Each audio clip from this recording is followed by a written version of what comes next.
Chapter 6:12. The various monarchs sized her up, and the smiles on their faces deepened. Even their tones became gentler, no longer as cold and stern as when they were lecturing their sons.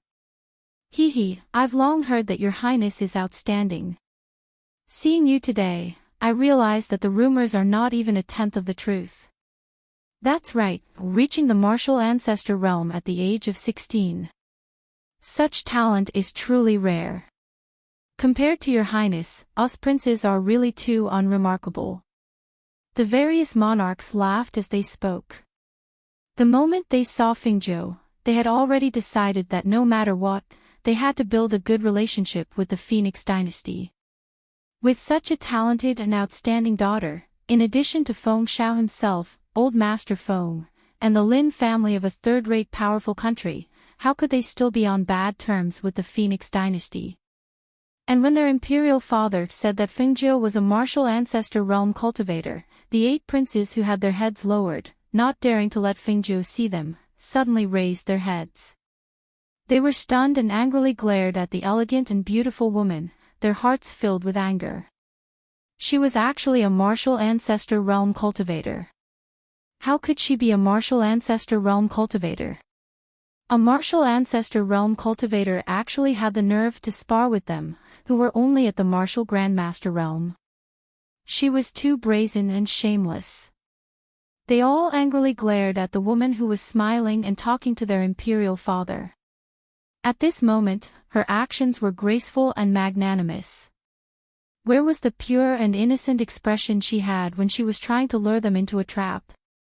This was simply a harmless little white rabbit on the outside, but in reality, she was a cunning jade-faced fox. Just as they were angrily glaring at her, they heard their imperial father's laughing voice. They were so shocked that they hurriedly hid the anger on their faces, sat down properly, and lowered their eyes to listen.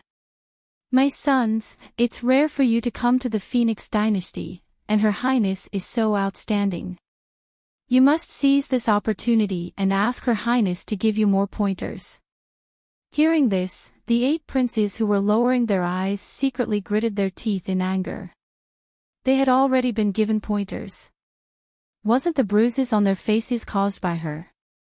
However, they didn't dare to disobey. They could only reply, yes, we will remember Imperial Father's instructions. We will definitely seek Your Highness for guidance. When Fingzhou heard this, he smiled and said, I don't dare to give advice. If the princes don't mind, this prince is very willing to exchange some pointers with you. When she mentioned the word spar, her smiling eyes fell on those people. There was a smile in her eyes that only they could understand. Ha, good. With the princess's words, we can rest assured. All the monarchs laughed heartily. From their point of view, they could exchange pointers with Fingzhou. Firstly, they could receive her guidance. Secondly, they could get closer to her. There were only benefits and no disadvantages. Only the 8 princes could not help but touch their faces after hearing her words. They felt that the wounds on their faces were hurting again. After a while, the crowd dispersed, leaving only the father and daughter pair in the main hall. Feng Xiao looked at her with a smile and said, How did those people offend you? You've actually taught them a lesson to the point where it's hard for people not to notice them. Fengzhou smiled and came to his side. She held his arm and sat down. When I entered the palace, they stopped me and asked me to accompany them to drink wine and admire flowers. I said that drinking wine and admiring flowers were boring, so I brought them to play something more interesting. Chapter 6:13. Thus, Fingzhou told him how he made them sign the letter of guarantee, which made him laugh out loud. In the next 2 days, Fingzhou stayed in the palace and helped to entertain the kings of the various countries. As for the wedding, they asked Old Man Geng and some of the elders in the palace to make arrangements. They were very busy. To their surprise, Guan Shilin finally rushed back to Yunhua City the day before Old Man Geng's wedding. On the 13th day of the 12th lunar month, in the morning of the wedding, 3 firecrackers were set off in front of the palace. 12 cultivators flew out of the imperial palace on their flying swords. On each of their flying swords stood a young palace maid with a flower basket in her hand. They were all wearing pink dresses and had light eyebrows. Each of them was delicate and pretty, very pleasing to the eye. The cultivators on the swords brought them to the sky above Unua City and sprinkled the wedding candies that they had prepared. Deafening sounds of firecrackers were also heard in the sky above Unua City. They were like dazzling fireworks before scattering below Unua City. In that instant, if one looked up, they would see the sky above Unua City filled with firecrackers like fireworks. The palace maids sprinkled the wedding candies from the sky, causing the adults and children of Unua City to be very happy. After the 12 sword-controlling cultivators sprinkled the water twice, they returned to the top of the palace's main gate. At this time, a majestic wedding procession was setting off from the main gate. The dazzling red color made the entire wedding procession exude a festive atmosphere. Old Master Fong, who was dressed in a festive red robe, rode on Old White's back. In addition to the big red flower ball tied to Old White's front, there was also a big red flower ball tied to his body. Today, he looked very energetic and had a joyful smile on his face. Behind him was a palanquin with 8 people. Behind the palanquin were 8 palace maids with baskets of flowers in their hands. As they walked, they sprinkled fresh flower petals. The sound of flutes and drums was joyous. It attracted the attention of the adults and children in the city as they followed the procession to the bridegroom. When the old man went to the wedding procession, Feng Xiao and Feng Jiu stood on the roof of the palace and watched from afar. Feng Xiao couldn't help but smile emotionally. Seeing the old man get married, I actually feel like I'm watching my son get married. Haha. Hearing this, Feng Jiu couldn't help but laugh out loud. There was a smile in her eyes. She joked, "It turns out that I'm not the only one who has this feeling. Father actually has it too. Ha ha ha, let's just talk about this here. We can't let the old man hear this. Otherwise, he'll definitely scold us." Feng Xiao laughed loudly. He felt this way because his family hadn't held a wedding in a long time. Especially since the one holding the wedding was not his daughter but his father. Naturally, he would have this strange feeling. While the father and daughter were chatting as they watched the wedding procession from a high place, the Lin family was also bustling with excitement that the bridal sedan is almost here. How's Sushi's preparation? Lin Buheng walked in and saw that the room was bustling with activity. Some people were carrying this and some were carrying that.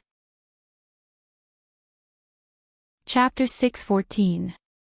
Amidst the tension, the sound of a sedan chair arriving came from outside. Thus, Lin Buheng came to Sushi's side. "Sushi, Sanyuan is here to pick you up. Big brother will send you to the sedan chair." "Thank you, big brother." Under the bridal veil, Sushi was as beautiful as a flower as she softly said. Lin Buheng bent down, carried her on his back, and personally sent her to the sedan chair.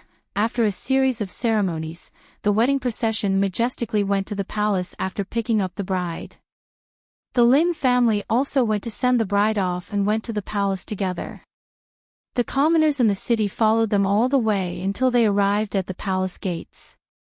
They watched as the Emperor Emeritus dismounted from his horse, personally kicked open the sedan chair door, and led the bride into the palace. It wasn't until the newlyweds' figures disappeared that everyone reluctantly left. Because the wedding procession circled around the city, it wasn't early anymore. However, they calculated the auspicious time and arrived at the Lin family's residence to pick up the bride. Then, they brought her back to the palace. After this, it was already past noon. When the newlyweds entered the palace, paid their respects to the Feng family's ancestors, and were sent to the bridal chamber, the wedding banquet outside had already begun. Perhaps it was because Feng Zhou had taught them a lesson, or perhaps it was because the monarchs of each country had given them instructions, but the people of each country got along peacefully at the wedding and didn't cause any problems. This made Feng Xiao secretly relieved. During the wedding banquet, Feng Xiao was responsible for entertaining the monarchs of each country and the princes. Old Man Geng and Guan Shilin were responsible for entertaining the family heads of each family. Feng Jiu was responsible for entertaining the people of the Lin family and also met the younger generation of the Lin family. The old man came out to entertain the guests during the banquet. He toasted table after table. Today, he couldn't hide the smile on his face. The smile that came from the bottom of his heart made everyone happy for him. After all, he was the Emperor Emeritus. Naturally, no one dared to cause trouble in his bridal chamber. Thus, after toasting everyone, the old man left first. Everyone drank until late at night before going their separate ways. That night, after the hosts, Feng Xiao and Feng Jiu, sent everyone off, the father and daughter looked at each other and smiled. Feng Jiu looked at her grandfather's palace and smiled slyly. "Father, they've all left. Do you think we should go and mess around in grandfather's new room?" Upon hearing this, Feng Xiao was slightly stunned. Then, he couldn't help but laugh. "Go back and rest. Don't make trouble. Otherwise, you'll scare your grandfather and the others." As he spoke, he yawned and said, "I've been busy the whole day. I'm going back to rest first. You should hurry back too." As he spoke, he left without waiting for her reply. His footsteps were slightly quick, as if he was afraid that she would say something that he could not answer. Looking at her father's fleeing figure, she turned her gaze and rubbed her chin, muttering to herself, "Will he be scared? Sigh, forget it. Tonight is Grandpa's big night. I'd better not go and cause trouble." She chuckled and then turned to return to the palace. The next day, around 7 a.m., Feng Xiao and Feng Jiu came to the main hall to serve tea to the old man and Su Shi. This was a cup of tea that acknowledged her as part of their family. It was a cup of tea to the elders. "Father, mother, please drink tea." Feng Xiao respectfully served tea to the two of them. He felt a bit awkward when he called out his mother. After all, the person he called mother looked like his daughter. One could imagine how sullen it was. Chapter 6:15. The old man and Su Shi looked at each other with a smile on their faces. After drinking his tea, Su Shi gave him a gift. Then Feng Jiu served them tea and also received the gift that Su Shi had prepared for her. The few of them chatted for a while in the palace before Feng Xiao left first. Because today all the kings of the various countries were leaving, he had to make arrangements to send them off. Feng Jiu stayed behind to chat for a while and then left. Because after her grandfather's wedding, she planned to go to the Peach Blossom Cove to cultivate in seclusion and wait for the enrollment day of the 6-star academy. "Big brother and the others are going back today, let's go send them off." Su Shi looked at the people around her and said, her face overflowing with a happy smile. After waiting for so many years, she finally got the result. Naturally, she was full of joy. "Okay." Old Master Feng replied and accompanied her to send them off. Before the two people's wedding, people from all over the world came and it was very lively. After the wedding, everyone returned to their own places. Even Guan Shilin once again went out with the black market mercenaries to gain experience. Time passed quickly, and in the blink of an eye, 3 months passed.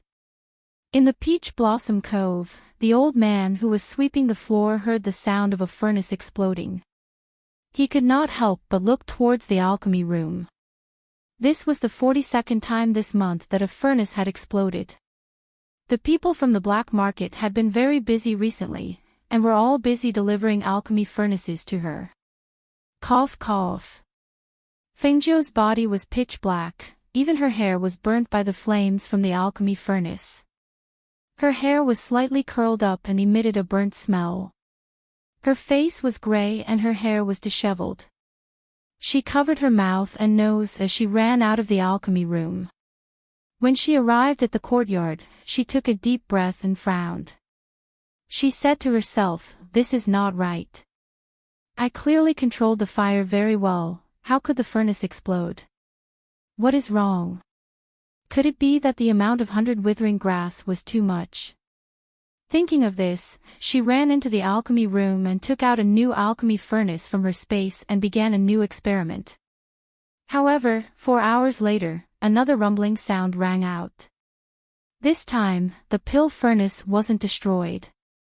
Instead, a fierce stream of air rushed out from within the pill furnace. With another rumbling sound, the pill furnace's spiritual ingredients were all destroyed. Another failure. The cauldron didn't explode this time, and it's not because of the large quantity of 100 withering grass. Then, the only explanation is that the medicinal properties repel each other. She sat cross-legged in front of the pill furnace. Her entire body was black, and she was deep in thought. Her eyes were filled with determination. For the past 3 months, other than concocting medicine for the black market to auction, she had been researching alchemy. However, she hadn't expected that she would be unable to refine a level 3 life essence pill even though she had already refined a spirit herb that could trigger heavenly lightning. She couldn't help but wonder if she had really been lucky when she had refined the pill. "I don't believe it." Her eyes were resolute as she tried again. Under the peach blossom tree in the courtyard, the old man sat quietly and looked at the courtyard where the alchemy room was located. 4 hours later, when he didn't hear any more explosions, he slowly closed his eyes and sat there like an old monk in meditation. It wasn't until another 2 hours later that he heard the laughter of the woman in the courtyard that he opened his eyes and slowly turned around to leave. In the alchemy room, Fingzhou was laughing. He was happy that after failing dozens of times, he had finally succeeded in refining the life essence pill. Chapter 6:16. In her palm, there were 2 Longan-sized pills, one dark red and the other black. These 2 pills didn't even have pill veins on them, but they exuded a strong medicinal fragrance. She didn't know if they were useless pills, but whether they were poisonous or not, she didn't know because their colors were completely different from what was written on the pill recipe. The pill furnace didn't explode, the spiritual herbs weren't mixed up, and there's also a medicinal fragrance wafting out, but how did they become 2 strange pills? This kind of medicinal pill is definitely not the life essence pill. It can only be used to make the life essence pill. She was also confused. She had clearly followed the pill recipe to refine the pills, without making any mistakes in the steps or using the wrong ingredients, but how did she manage to refine 2 strange pills that even she didn't know what they were? She took the 2 strange pills to the side and took out the large collection of pill recipes from her space to carefully compare them, but she couldn't find any clues. Finally, she used a silver needle to test whether the 2 pills were poisonous or not. After testing them with the silver needle, they were still silvery white. She could only remember the refining steps, method, and dosage of these 2 strange pills. She put away the 2 strange pills and continued to refine them. Although they weren't life essence pills, they were still pills, weren't they? So, she tried to refine the pills again. She tried to change the pill recipe and added some spiritual herbs that she felt were desirable. This experiment took another half a month. Over the past few days, she had long forgotten her original intention of refining the life origin pill. Due to her repeated failures, she had tried to change it again and again. She was so persistent in refining it that she had even forgotten to eat and sleep. She was on the verge of going crazy. Finally, half a month later, when she saw the 2 brown origin longevity pills with floating pill veins, she finally revealed a relieved and happy smile. It's finally done. 3rd level life essence pills, improved life essence pills. A 3rd level life essence pill can increase one's lifespan by 3 years. I've finally refined them. Her eyes shone with joy as she hurriedly recorded the refining method. After putting away the 2 life essence pills, she walked out of the alchemy room. She planned to return to the courtyard to wash her clothes, which she hadn't changed for a long time, when she saw the old man sweeping the fallen leaves not far away. Her eyes moved slightly and she walked towards him. When she arrived in front of him, she took out a bottle from her space and said, "This is the life essence pill I refined. Take it." Saying so, she stuffed the bottle into his hand and left. The old man's lowered gaze moved slightly. He looked at the bottle in his hand and slowly lifted his head to look at the dirty figure who had turned around and left. He pursed his lips slightly and just stood there quietly. He poured out the medicinal pills from the bottle and remained silent for a long time. Feng Jiu went back and reorganized herself. Because she came here to cultivate in seclusion, she didn't even bring Ling Shuang with her, so she had to do some things herself. After taking a bath, she looked at her black hair in the mirror and couldn't help shaking her head and chuckling, 2 life essence pills and you're already like this. You're really in a sorry state. Sure enough, life essence pills can't be compared to medicines. Their medicinal effects are outstanding and refining them isn't that simple. She sighed. After trimming her hair, she drank a bottle of medicine and fell asleep on the bed. This sleep lasted for 2 days and 2 nights. In the end, she woke up from hunger and got up. Chapter 6:17. The old man glanced at her and returned to the kitchen. Not long after, he came out with a bowl of porridge and placed it in front of her. At the same time, he moved the small dot in front of her and continued to eat without saying anything. Feng Jiu was slightly surprised when she saw this. She walked forward and sat down. Looking at the bowl of porridge in front of her, there was a green lotus seed in the middle and it emitted a lotus fragrance. "For me?" The old man did not reply. Feng Jiu did not wait for him to reply and ate 2 mouthfuls of porridge with a spoon. When she scooped up the green lotus seed, she looked at it and asked, "This lotus seed is not ripe yet, right? Why does it have such a strong lotus fragrance?" As she spoke, she put the green lotus seed into her mouth and chewed. She frowned. "It is indeed not ripe, and it is very hard to chew it open." She chewed a few times in her mouth, but she really could not chew it open. However, the lotus seed's fragrance was really strong. Hence, she smiled and said, "It's really fragrant. If you can't chew it open, just swallow it. Don't waste it." Hearing this, the old man looked up and saw her swallow the lotus seed. His eyes moved slightly and he continued to eat the porridge in front of him without saying anything. Feng Jiu scooped around in the porridge and asked, "Why is there only 1 lotus seed?" Although the lotus seed was hard to chew, there was only 1 in this bowl of porridge. Wasn't that too little? She still wanted to eat a few more. The old man's hand that was scooping the porridge paused. He did not raise his head and said, "1 is enough." As he spoke, he finished the porridge and tidied up the things in front of him. He turned and went into the kitchen. Not long after, he came out and left without saying a word. Feng Jiu held her chin with 1 hand and looked at the old man's back as he walked away. She blinked and whispered, "It's only the middle of 3 months, there are already lotus seeds. However, this lotus seed's fragrance is really good. I wonder what kind it is." She ate a few more mouthfuls of porridge. The lotus seed's fragrance in her mouth spread on the tip of her tongue, leaving a rich aftertaste. After filling her stomach, she returned to her courtyard to cultivate. The matter of swallowing the green lotus seed, which was emitting a rich fragrance, was quickly forgotten by her. As time passed, the day of enrollment for the School of Stars and Clouds was getting closer and closer. On this day, after she gave some instructions to the few ghost cultivators who were cultivating in the Peach Blossom Cove, she also gave some instructions to the old man who was sweeping the floor. The general idea was that she would be leaving for the Green Soaring Kingdom's 6-star academy, Star Cloud Academy to cultivate, and would not be back in a short period of time. So she asked them to take care of this place before returning to the Imperial Palace.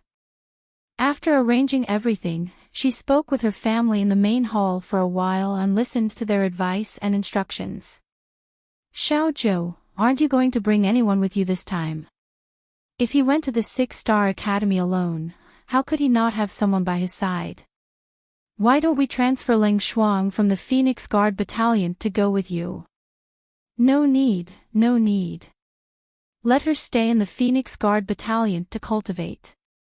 I will go back to the academy alone. When I get there, there will be arrangements. She smiled and waved her hand, saying, if there is anything, just send me a letter. Shi Lin sent a letter saying that he is outside with the mercenaries. When the time comes, he will go directly to the School of Stars and Clouds and will not come back. Then, won't you be going alone? The old man looked at her with some worry. Although her strength was outstanding, but the people in the School of Stars and Clouds were all elite disciples from different countries. Each one of them had amazing talent. How could she go alone without someone to look after her? Chapter 618. 3 days later, on a mountain road outside the city of Enchanting Kingdom, the handsome Feng Jiuqi, who was dressed in a red robe, sat on the back of Lao Bai. He was obviously a handsome and elegant young man, who exuded an air of nobility from head to toe, but he gave off an unrestrained and lazy aura. One of her legs hung naturally by Lao Bai's side, while the other was curled up on Lao Bai's back. She held a strand of dog's tail grass in her mouth as she leisurely walked towards the city. There was a flying ship for long-distance travel, so the journey wouldn't take too long. After bidding farewell to her family, she once again set foot on the territory of Enchanting Kingdom. Riding on Old White, she walked leisurely toward Star Cloud City where the College of Stars and Clouds was located. Star Cloud City was a city located at the northernmost part of Enchanting Kingdom. Behind it was the most dangerous place in Enchanting Kingdom, the Black Sand Forest. Although Star Cloud City belonged to Enchanting Kingdom, it was not under the jurisdiction of the royal family of Enchanting Kingdom. However, it was also the most prosperous city in Enchanting Kingdom. The clans that were able to take root in Star Cloud City were all big clans that even the royal family of Enchanting Kingdom had to show respect to. This was also the intersection of the various countries. As the College of Stars and Clouds was a 6-star academy, even the big clans and powers here did not dare to offend them. This was because they were only a branch of the College of Stars and Clouds. The foundation of the College of Stars and Clouds was so big that no clan could go against it. She was looking forward to the College of Stars and Clouds. Along the way into the city, she paid the entrance fee and allowed Old White to walk on his own, leisurely shuttling through the city. TSK, as expected of Star Cloud City. This place is even more prosperous than Dian's Three River City. She clicked her tongue and murmured softly. She looked at the people coming and going on the wide street. Spirit beast carriages shuttled through the streets, and there were many young people like her, riding on the backs of spirit beasts. On both sides of the street, shops stood in great numbers. At the beginning and end of the alley, hawkers set up stalls and shouted loudly. There were even people who were trading and bargaining, arguing until their faces and ears turned red. Young master, young master. Someone was shouting, but Feng Zhou ignored it. She looked around from time to time, and she heard that the voice was still rising. That young master in red riding a white horse, look here, look here. A young master in red riding a white horse. Her. She lowered her head to look at the red robe on her body, took out the dog's tail grass from her mouth, and looked up in the direction of the voice. She saw a skinny teenager of 14 or 15 years old standing in front of a shop, waving at her with a smile on his face. He carried a small wooden box in front of his chest, and she didn't know what he was selling. At this time, he was busy selling things and collecting money. She raised her eyebrows and pointed at herself. "You're calling me?" "Right, right." The skinny young man hurriedly nodded in response. He smiled at the person who bought the item and said that he would come again next time. Then, he hurriedly ran over to her. "Young master, are you from another city? Are you familiar with the city? Do you need someone to lead the way? I'm very familiar with Star Cloud City. Where do you want to go? Where do you want to know the most beautiful scenery? Where do you want to know the most comfortable inn? Where do you want to know the most unique street food? I know everything." Perhaps it was because he often basked in the sun. The skinny young man's skin was dark, but his eyes were bright and full of spirit. He gave people a feeling of shrewdness and flexibility. Chapter 6:19. Hearing this, the young man grinned under the sunlight, revealing a mouthful of white teeth. "Not much, 10 silver coins is enough." Thus, Fingzhou took out 10 silver coins and handed it to him, then followed the young man around Star Cloud City. The young man led the old horse as he explained some things about Star Cloud City, including which family's master was the most powerful in the city and should not be provoked, which family's young master was the most outstanding, and which family's young master was the most beautiful. Star Cloud City gathers the most of all places, and it is divided into 4 major cities: East, West, North, and South. The East has the Black Market, the West has the Pharmacist Guild, the South has the largest auction house, and the North has the Mercenary Guild. Young master, in Star Cloud City, other than those aristocratic families, you must not provoke these 4 powers either. As the young man spoke, he occasionally turned back to look at the red-robed young man sitting on the horse. He saw that the red-robed young man was playing with the dog's tail grass in his hand, looking around curiously. It was unknown if the red-robed young man was listening to him. Seeing this, he continued, "If we're talking about the inns to stay in, then Star Cloud City is." Before he could finish, he saw a luxurious beast carriage speeding towards them. He quickly pulled Lao Bai to the side to prevent it from colliding with the spirit beast carriage in front. Fingzhou looked over and saw the 4 spirit beasts pulling the carriage side by side. They looked like horses, but they were not horses. They looked a little like rhinoceroses, and they galloped on the crowded street without slowing down, causing the people on the street to cry out in alarm and avoid them. In the midst of the panic, a child standing in front of a sugar figurine with his finger in his mouth looked at the vendor who was making sugar figurines. However, when the vendor saw the 4 spirit beast carriages galloping towards them, he was so shocked that he hurriedly dragged his stall behind. The child with his finger in his mouth wanted to follow, but he was knocked down by a running commoner, and his small body rolled onto the street. Seeing the spirit beast carriages galloping towards them, and seeing the crying child who was unaware of the danger, the surrounding commoners gasped and cried out in alarm. Hiss! That spirit beast carriage did not stop. That child is still in the middle of the street. Whose child is that? At this moment, a woman ran out of a shop. When she saw the child on the street, she was so shocked that her face turned pale. "My child." She ran over, but the spirit beast carriage was much faster than her.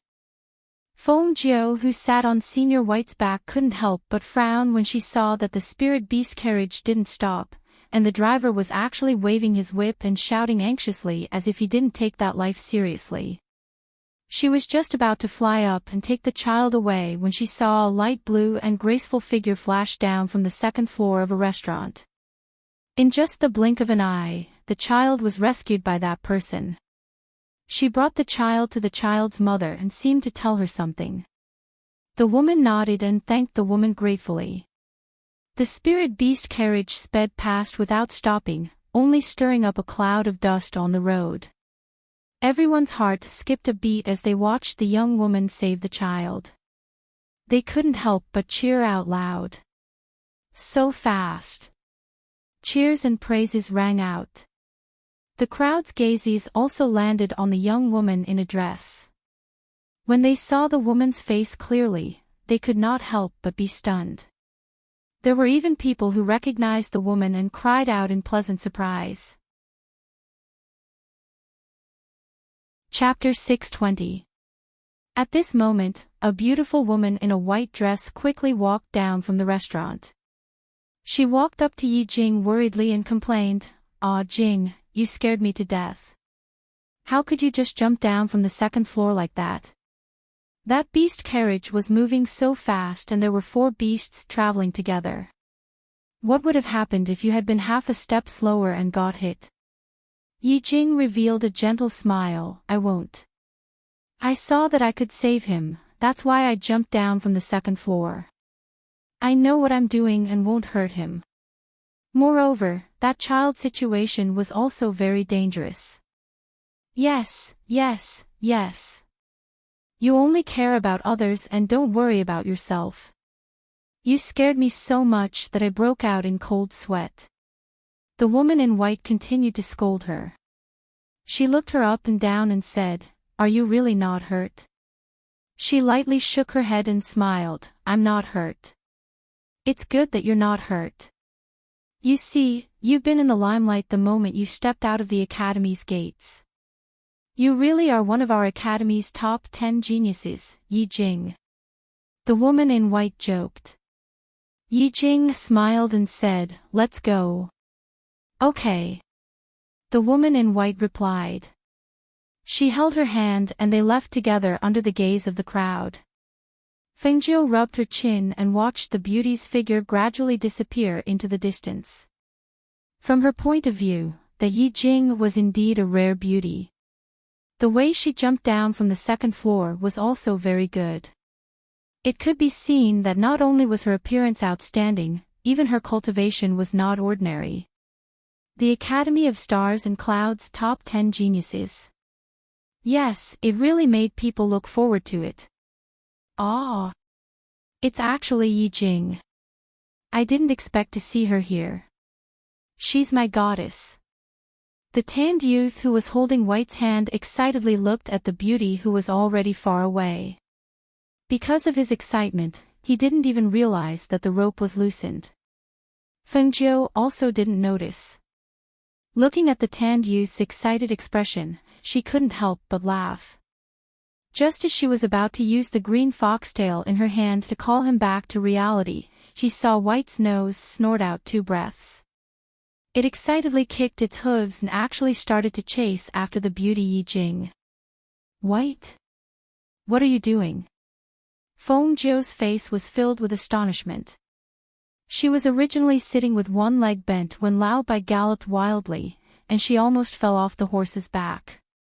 Fortunately, she hurriedly adjusted her sitting position and clamped her legs tightly around Lao Bai's abdomen. Even so, under Lao Bai's mad galloping, she could only rely on her legs clamped tightly around Lao Bai's abdomen to stabilize herself. She was almost thrown off several times. "Old Bai, stop." As she drank, the horse's rope fell in front of her and she couldn't grab it with her hands. Moreover, Lao Bai was excitedly jumping and twisting the horse's hips. No matter how she shouted, it wouldn't stop. She was sitting on Lao Bai who was jumping and twisting all over the place and her butt hurt. Just as she was bending down slightly to try and grab the rope, she saw Lao Bai who was running wildly suddenly stop. It didn't matter if it stopped, but at the same time, the force and momentum of its running caused her to fall forward fiercely. When Yi Jing and the white-clothed woman heard the commotion behind them, they stopped and turned around to look. But when they looked, the 2 of them couldn't help but be startled. They saw that the white horse was still jumping and twisting its hips as it ran. The red-clothed youth sitting on the horse's back was shaken to the point that he swayed and almost fell off a few times. Chapter 621. Yi Jing stared in astonishment at the young man in red who was flung away. She couldn't react in time and only felt her mind go blank. Her body instinctively retreated step by step in an attempt to avoid him. However, she didn't know why she stepped on her skirt while retreating. She lost her balance and fell backwards. Before she could stabilize her body, she was violently knocked to the ground by the young man in red who had pounced on her. Ah! Two muffled groans could be heard from the surrounding crowd. In an instant, the surrounding crowd was stunned. They stared in astonishment at the young man in red who had pushed Yi Jing to the ground. Fengjiu was flung away, but he didn't feel the pain of falling to the ground. Beneath him, there was something soft and there was a faint fragrance of a woman. Just as he was about to get up, he felt that something wasn't right. It was as if his hands were holding on to something soft. He couldn't help but move his palms and pinch it. In that instant, gasps could be heard from all around, accompanied by cries of surprise. She didn't even have time to think about what the soft and springy feeling in her palm was. Just as she raised her head, she met the stunned and startled face of the young girl beneath her. He looked at the beautiful young girl on top of him and remembered her actions of saving the child. He smiled and said, "Okay." Before he could finish his sentence, he saw the face of the person beneath him turn from pale to red. In anger and embarrassment, she raised her hand to slap Fengjiu. At the same time, she scolded, "Pervert. Hey, don't hit me." Fengjiu naturally raised his hand to block the slap. He changed from pouncing on the young girl to sitting between her waist and abdomen. When he sat up, he realized that he had been grabbed and pinched a few times in his palms. He felt a familiar soft touch. It was actually the softest and most voluptuous breast of the girl beneath him. For a moment, she was also stunned and dumbfounded. No wonder the girl's face was red with embarrassment and anger. Could it be that the surrounding gasps and cries of surprise were heard? She actually pounced on the top 10 prodigy of the School of Stars and Clouds, a beauty called Yi Jing, in front of so many people. She even acted like a hooligan and touched and pinched the girl's voluptuous bosom in front of so many people. This that I didn't do it on purpose. She quickly jumped up and shouted. She even felt guilty and didn't dare to fight with the girl. The lady in white seemed to have recovered from her shock, as she pointed angrily at Fengjiu and barked, "You pervert. You actually dared to touch her on the street. You. Do you know that she is one of the top 10 prodigies of the star cloud realm, Yi Jing?" It would have been better if she didn't say anything.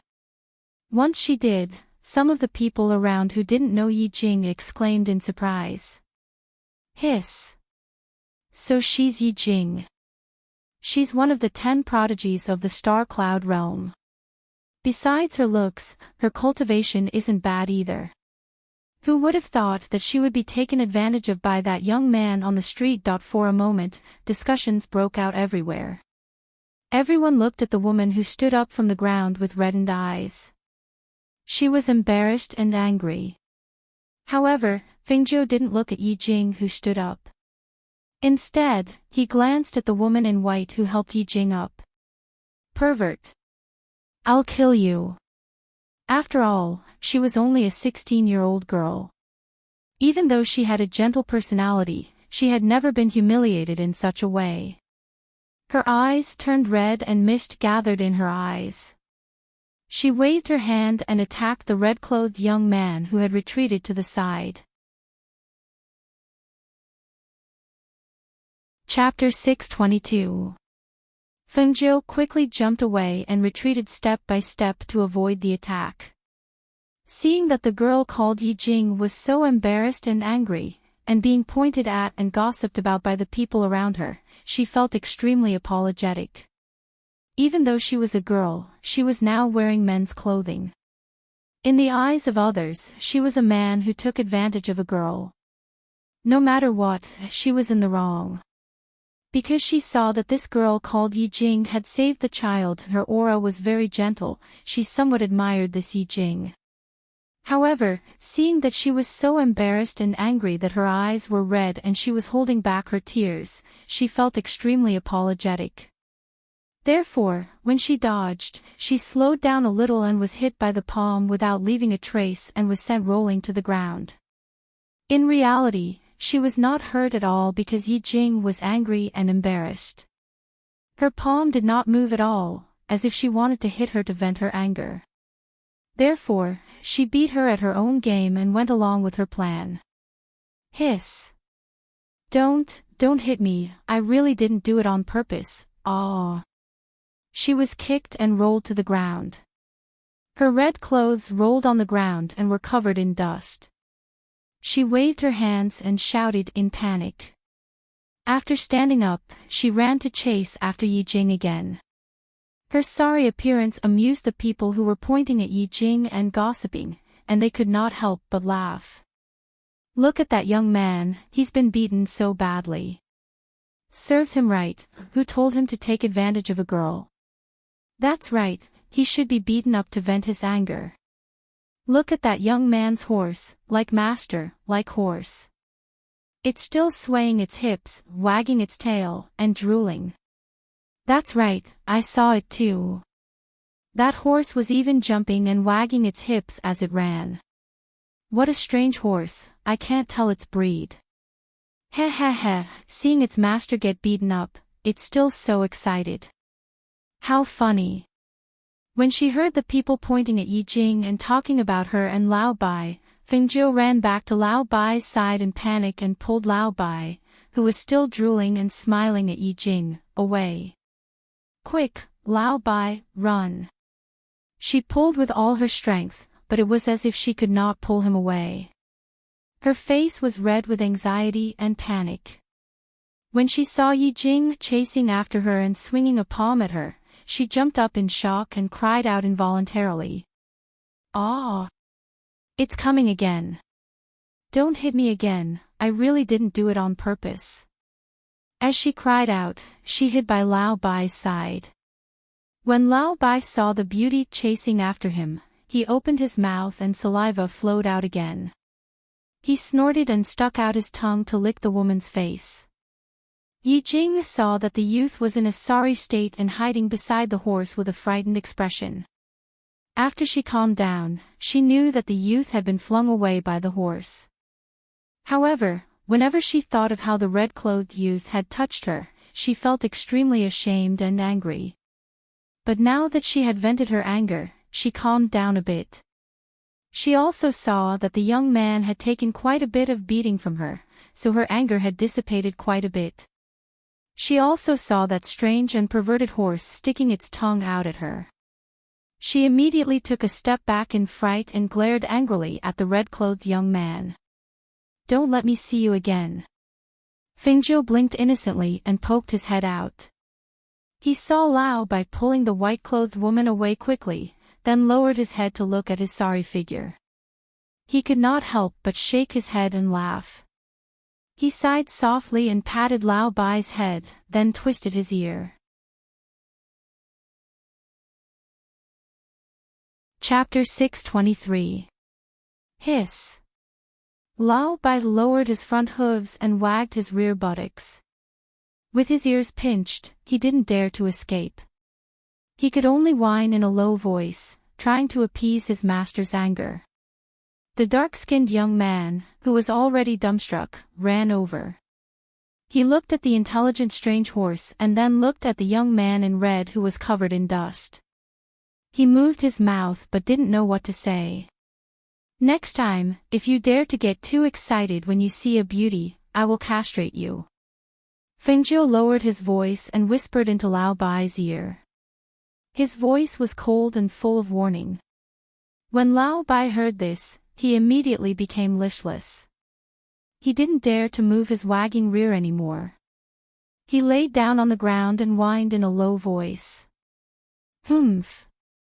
Fengjiu grunted coldly before releasing her hand that was twisting its ear, and then she flicked off the dust on her body before she glanced at the young man that stood blankly at the side and said, "Which one did you say wasn't bad? Where is it? Lead the way." "Oh, yes, yes. It's not far ahead. Young master, please follow me." The young man came back to his senses and hurriedly said. Seeing that the young master in red was leading the horse himself, he led the way. Previously, when he saw that the young master in red was unrestrained and lazy, he thought that he was a young master from an aristocratic family. He must have come to enroll in the school of stars and clouds. However, when he saw this scene just now, he immediately overturned that possibility. The young master in red was handsome and outstanding. He had been in Star Cloud City for many years and had never seen a man who could compare to his handsome appearance. However, the scene of him being beaten to the point of covering his head and scurrying away like a rat really made him lose his image. He didn't expect that such a noble young master would end up in such a sorry state. He reckoned that even in his family, he was just an ignorant and incompetent hedonistic young master. Young master, this is the place. The dark-skinned youth brought Fingzhou to the front of the magnificent inn and said, "This inn is famous in the eastern part of the city. It's quite spacious inside, and there's also a courtyard where the people of the inn can drink tea and chat. It's quite comfortable to live inside, but the price is also quite expensive." Fingzhou responded and glanced at the inn. Seeing the guest, the waiter inside came out to greet him. "Young master, are you staying at an inn? Please come in. Keep an eye on my mount." She handed the reins to the waiter and then said to the tanned youth, "You can go back. I don't need you to lead the way." Right now, she just wanted to take a bath and have a good rest. The dark-skinned young man scratched his head in embarrassment. Then these 10 silver coins. He had only led the way for a short while and explained some things. It didn't seem right to take 10 silver coins from him. Hearing this, Fingzhou smiled and waved his hand. "It's yours." After saying that, she was about to walk into the inn. However, at this moment, the dark-skinned young man handed something over. She glanced sideways and saw the young man smiling embarrassedly. "This is the map of Star Cloud City. I drew it and sold it. This, I'll give you a copy." As he spoke, he stuffed the map into Fingzhou's hands and quickly ran away. Chapter 624. After bathing, Fingzhou entered the space. In the space, besides the little fire phoenix, there was also the cloud-swallowing beast. Ever since the cloud-swallowing beast was placed in the space by Fingzhou to accompany the little fire phoenix, its original arrogance had been worn away. In front of an ancient mythical beast, even if it had evolved into a mythical beast, it still had to be obedient as a pet. When Fingzhou entered the space and saw the little fire phoenix cultivating, she was slightly surprised. Why was this little thing cultivating so obediently? She thought it was eating ginseng in the space again. She didn't expect that this time, it would cultivate in the space without her saying anything. Seeing this, she sat cross-legged in the space and glanced at the cloud-swallowing beast that was obediently lying on the side. She hooked her finger and said, "Come here." When the cloud-swallowing beast saw this, it hurriedly got up and walked over to her, trying to please her. "Were you bullied by little fire in here?" She touched the fluffy fur of the cloud-swallowing beast and asked with a smile. When the cloud-swallowing beast heard this, it looked at the little figure that was cultivating and said, "Master, can I go out and accompany Old White?" Although the space was full of spiritual energy, the pressure of the ancient mythical beast was too strong. It was always on tenterhooks and couldn't cultivate well. Hearing this, Fingzhou glanced at it and said, "Old White just caused me trouble. If you go out, there will be more trouble for the two of us." She stood up and said, "Cultivate well." In order to prevent it from talking, Fingzhou directly exited the space. She sighed and shook her head, "All of them are troublesome." She didn't leave the room, but slept in the room. She didn't leave the inn until the sky gradually darkened. She walked around the place on the map and returned to the inn to rest late at night. However, she didn't sleep after returning, but sat cross-legged on the bed to cultivate. However, when she tried to circulate her spiritual energy, she found that the spiritual energy in her body was rapidly disappearing, as if it was being absorbed by something.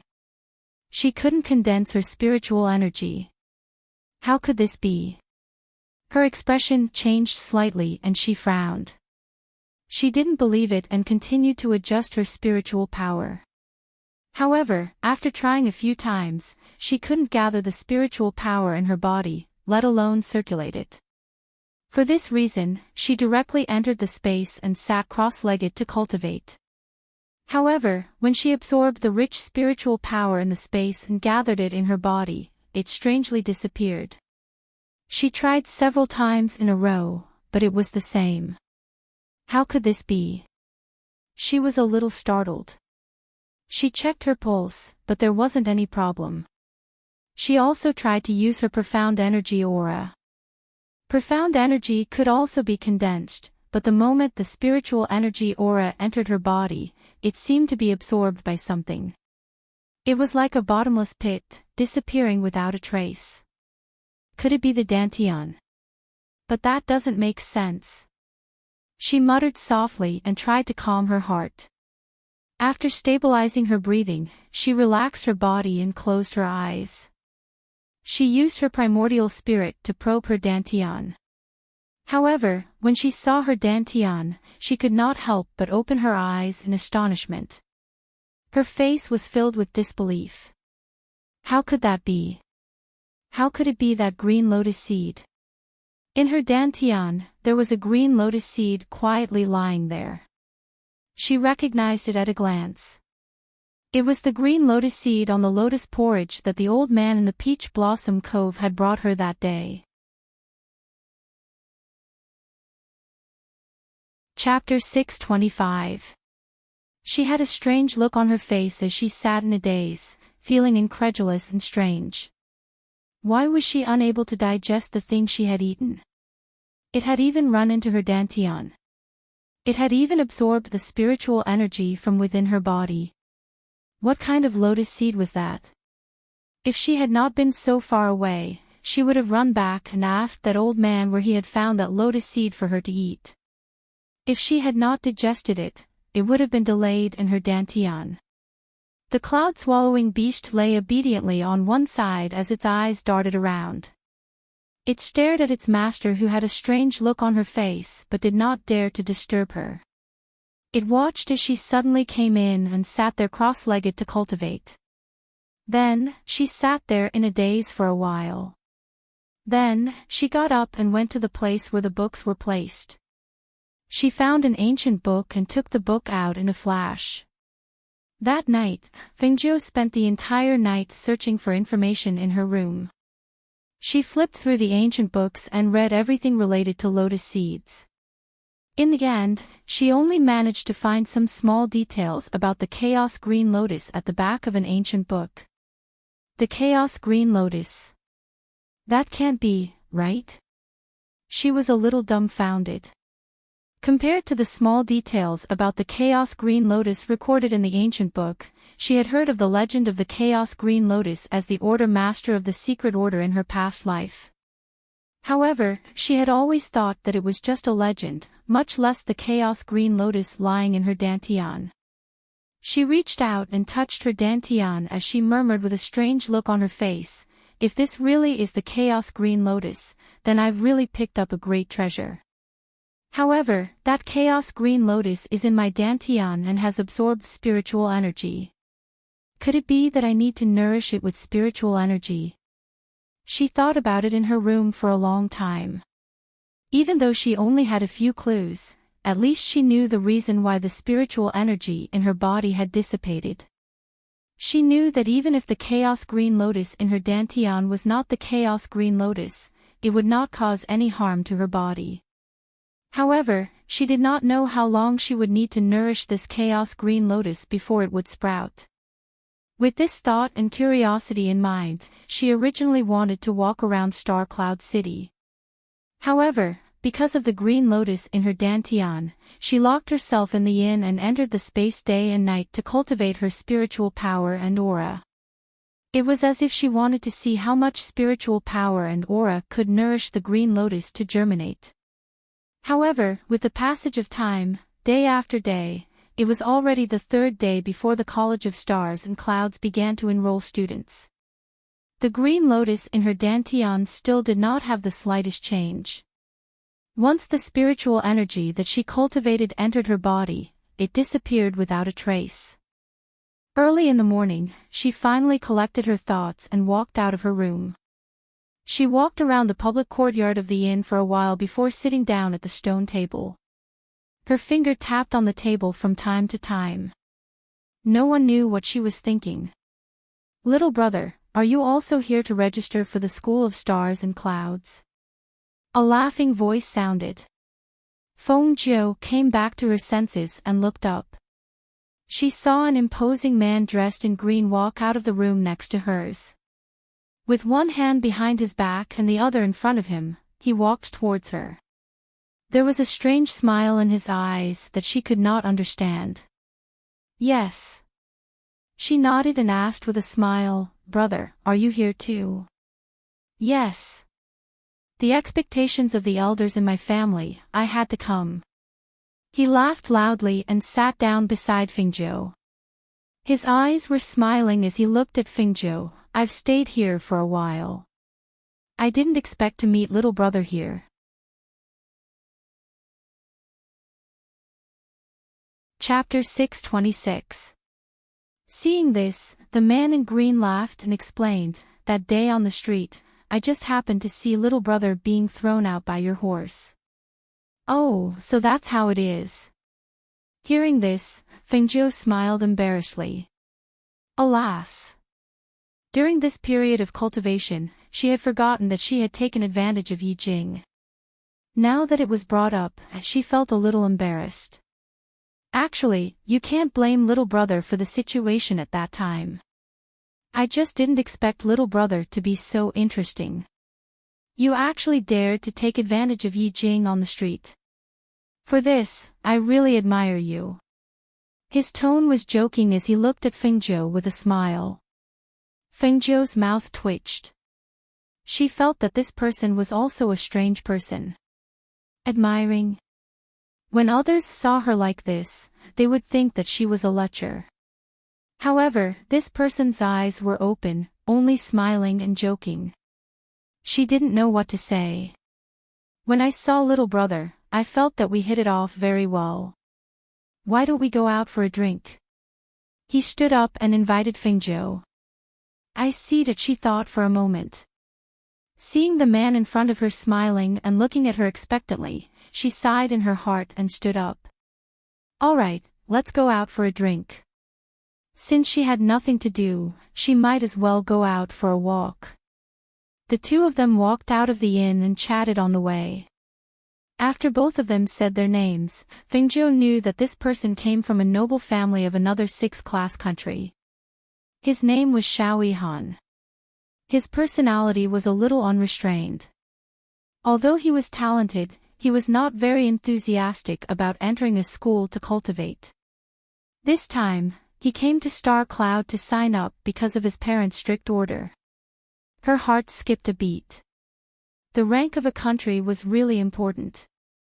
Looking at the 9th to 6th class countries, only the 9th and 8th class countries had to compete to enter Star Cloud.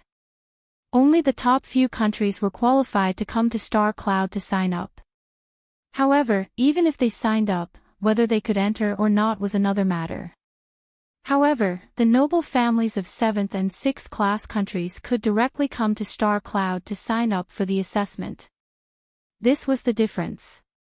Little brother Feng. Little brother Feng. The corners of Fengjiu's mouth twitched when he heard the words little brother Feng. They had only walked for a while and chatted for a while. After knowing that her name was Fengjiu, he immediately changed from little brother to little brother Feng. She already did not know what to say about this person. Little brother Feng.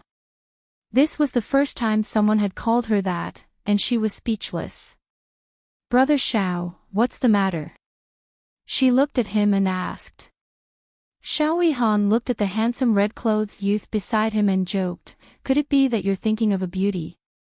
I've already called you a few times before you came back to your senses." "Brother Xiao, don't tease me anymore. She shook her head with a smile. All right, I'm just joking with you. Look, this is the restaurant. It's quite famous in the East City. If you're late, there won't be any seats left. As he spoke, he walked inside and said, "Come with me." Seeing this, Fengjiu walked in and heard the waiter telling him that there were no more private rooms, only private rooms on the second floor. All right then. I'll take a private room. Xiao Han waved his hand and said to Fengjiu, "Little brother Feng, there are no more private rooms, only private rooms. You won't mind, right?" "Of course not," she said with a smile and walked with him to the private rooms on the second floor. Chapter 627. Hearing this, Fengjiu smiled. Brother Xiao's knowledge is extraordinary. To be able to travel together with Brother Xiao, I am more than happy to do so. Speaking of which, there were still 3 days until the day of the examination. She wondered if her brother had reached Star Cloud City yet. Little brother Feng, as long as you pass the examination, I will take care of you in the academy." He laughed loudly and poured a cup of wine for Fengjiu. "Come. Let's drink to our acquaintance." Seeing this, Fengjiu raised his cup, smiled slightly, and drank it all in one gulp. Come, let's eat." He called out with a joyful smile on his face, as if he was happy to have made a good friend. Thus, the two of them chatted as they ate in the restaurant. After 2 hours, Fengjiu, who had eaten quite a bit of wine, stood up and said, "Brother Xiao, please eat first. I will go and relieve myself." Go. Let the waiter bring you there, in case you can't find the place." Thus, he waved his hand and called for the waiter. "Bring my brother to relieve himself." "Young master, please." The waiter of the restaurant was full of smiles as he bowed slightly and led the way for Fengjiu. They walked down the first floor and went to the back. After the waiter pointed the way for Fengjiu, he left. When Fengjiu arrived at the back of the first floor, he only went to the washroom to wash his face. That Xiao Han was really too good at drinking. Being able to drink was one thing, but he could still find a bunch of words to toast to her. Although her alcohol tolerance was not bad, drinking like that was really too much for her. Thus, she used the excuse of relieving herself to wash her face and relax. Go, I am not drunk. I don't need you to help me." A drunken voice was heard. After washing her face, she turned around and saw a slightly drunk man in luxurious clothes stagger in with the help of a waiter. She glanced at him and then withdrew her gaze. She took out a handkerchief to wipe the water on her hands and prepared to go back. However, after the slightly drunk man pushed the waiter away, he narrowed his drunken eyes and saw a red-clothed fairy slowly walking towards him. Under the influence of alcohol, he could only see that the fairy was so beautiful that it could move one's soul. He couldn't help but reach out his hand to touch the fairy's face and murmur infatuatedly, "Fairy." Fengjiu frowned slightly and avoided the hand that reached out to her. She glanced at the man unhappily. Seeing that he was drunk, she did not argue with him and was about to walk out. Unexpectedly, the slightly drunk man laughed and pounced on her with his slightly swaying figure. He grabbed her waist and hugged her. Seeing this, she lifted her leg without thinking and kicked the person who pounced on her to the ground. She said to the waiter who was standing at the side, not knowing what to do, "Help this drunk customer back." Yes. The waiter didn't expect this to happen and hurriedly went forward to help the man who had been kicked to the ground.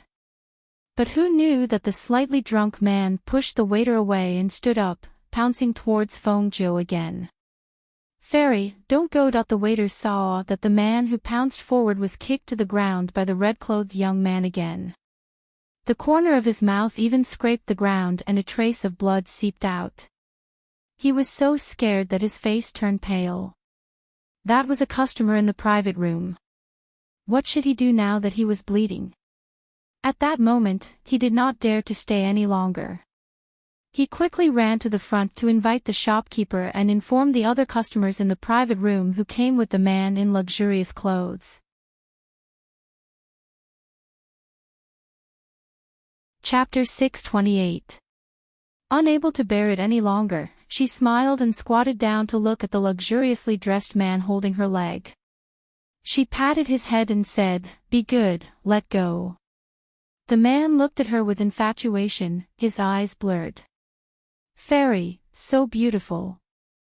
Hearing those soft words and feeling the fairy's hand gently patting his head, he grinned foolishly and at the same time, released the hand that was hugging her leg. "Do you see that water jar?" She revealed a charming smile and pointed at the water jar to the side. She didn't know if it was because he was drunk or because he was mesmerized by her smile, but the luxuriously dressed man nodded dumbly on the ground and said, I see it. You reek of alcohol, go in and wash up." She said with a smile and then added, "I'm not leaving, I'll wait for you here." Hearing this, the luxuriously dressed man's eyes lit up. "Really? I'll go wash up, fairy, don't leave." As he spoke, he quickly stood up and jumped into the water jar with a plop. When his body soaked in the cool water, his drunkenness dissipated and he instantly sobered up. The water jar was very big and only the head of the luxuriously dressed man was exposed. At this moment, his entire body was covered in cool water. He sat in the water jar and stared at the red-clothed young man standing in front of him. After sobering up, he naturally wouldn't mistake the red-clothed young man for a woman. Especially the young man's eyebrows, which were wanton and devilish, was not something a woman should have. However, that handsome face was truly unforgettable. It was no wonder that he mistook the young man for a fairy in his drunken state. Thinking about how he had fallen to the ground and held on to the young man's leg without letting go, even though he was also a man, his face couldn't help but turn red after sobering up. His expression was slightly embarrassed. Young master, I'm really sorry. I was drunk and mistook young master for a woman." His eyes wandered around and he was too embarrassed to look at the young man. Hearing this, Fengjiu raised her eyebrows and a trace of surprise flashed through her eyes. She didn't expect the luxuriously dressed man to apologize after sobering up. Seeing this, she didn't continue to harp on it. After all, she had also teased him. Thus, he only glanced at the man and said, "If you can't drink, then drink less. You're lucky to have met me today. Otherwise, I wouldn't have just let you jump into the water tank." As soon as he finished speaking, he flicked his robe and walked away. Hearing this, the man sitting in the water jar looked embarrassed. However, when he thought of the red-clothed young man squatting in front of him and whispering those words to him and patting him on the head, his expression, once again. When his friend and the shopkeeper rushed over, they only saw the luxuriously dressed man sitting in the water tank in a daze. No one knew what he was thinking, but even his ears were red. However, when they asked him, he said that it was nothing and that it was just a misunderstanding. Thus, the matter quietly calmed down. Fengjiu returned to the second floor and saw that Xiao Han was still drinking. She couldn't help but shake her head. "Brother Xiao, drinking too much is harmful to the body. Don't drink too much." She came to the table and sat down. After walking around, she was no longer in the mood to eat and drink. "Little brother Feng, there are very few people who can compare to your elder brother's alcohol tolerance. I didn't expect that you, who looked so weak, could drink with me for so long without getting drunk. Your alcohol tolerance is not ordinary." Chapter 629. The comical person who covered his head and scurried away like a rat on the streets, the person who sat quietly in the courtyard of the inn, the carefree and unrestrained manner at the table, the calm and noble aura in his actions, made him somewhat unable to understand what kind of person he was.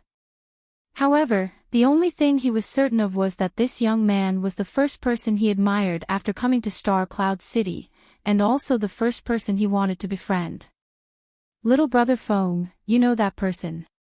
As he spoke, Xiao Han gestured. His gaze fell on the man who was completely drenched. He saw that the other party was in a sorry state, but his eyes hurriedly moved away when he saw Fengzhou, but couldn't help but look over again. It was really strange. Fengzhou glanced at that person, and saw that person hurriedly move his gaze away and hurriedly go to the side room. Not long after, he changed into a clean set of clothes and came out. When he went downstairs, his footsteps paused, and he even cupped his hands in salute to her, then hurriedly left. I don't know him, she said half a beat later. Seeing that he wasn't eating, Xiao Han called for the waiter to settle the bill, then walked out of the inn with Fengzhou, saying, Little brother Feng, it's still early now. How about we go to the black market to watch a few fights? I heard that the fights in the black market are the fiercest. I've wanted to see it for a long time. Ha ha ha, then let's go. He laughed heartily, and went to the black market with Fengzhou. Entering the black market didn't require money, but entering the arena to watch the fights required a viewing fee.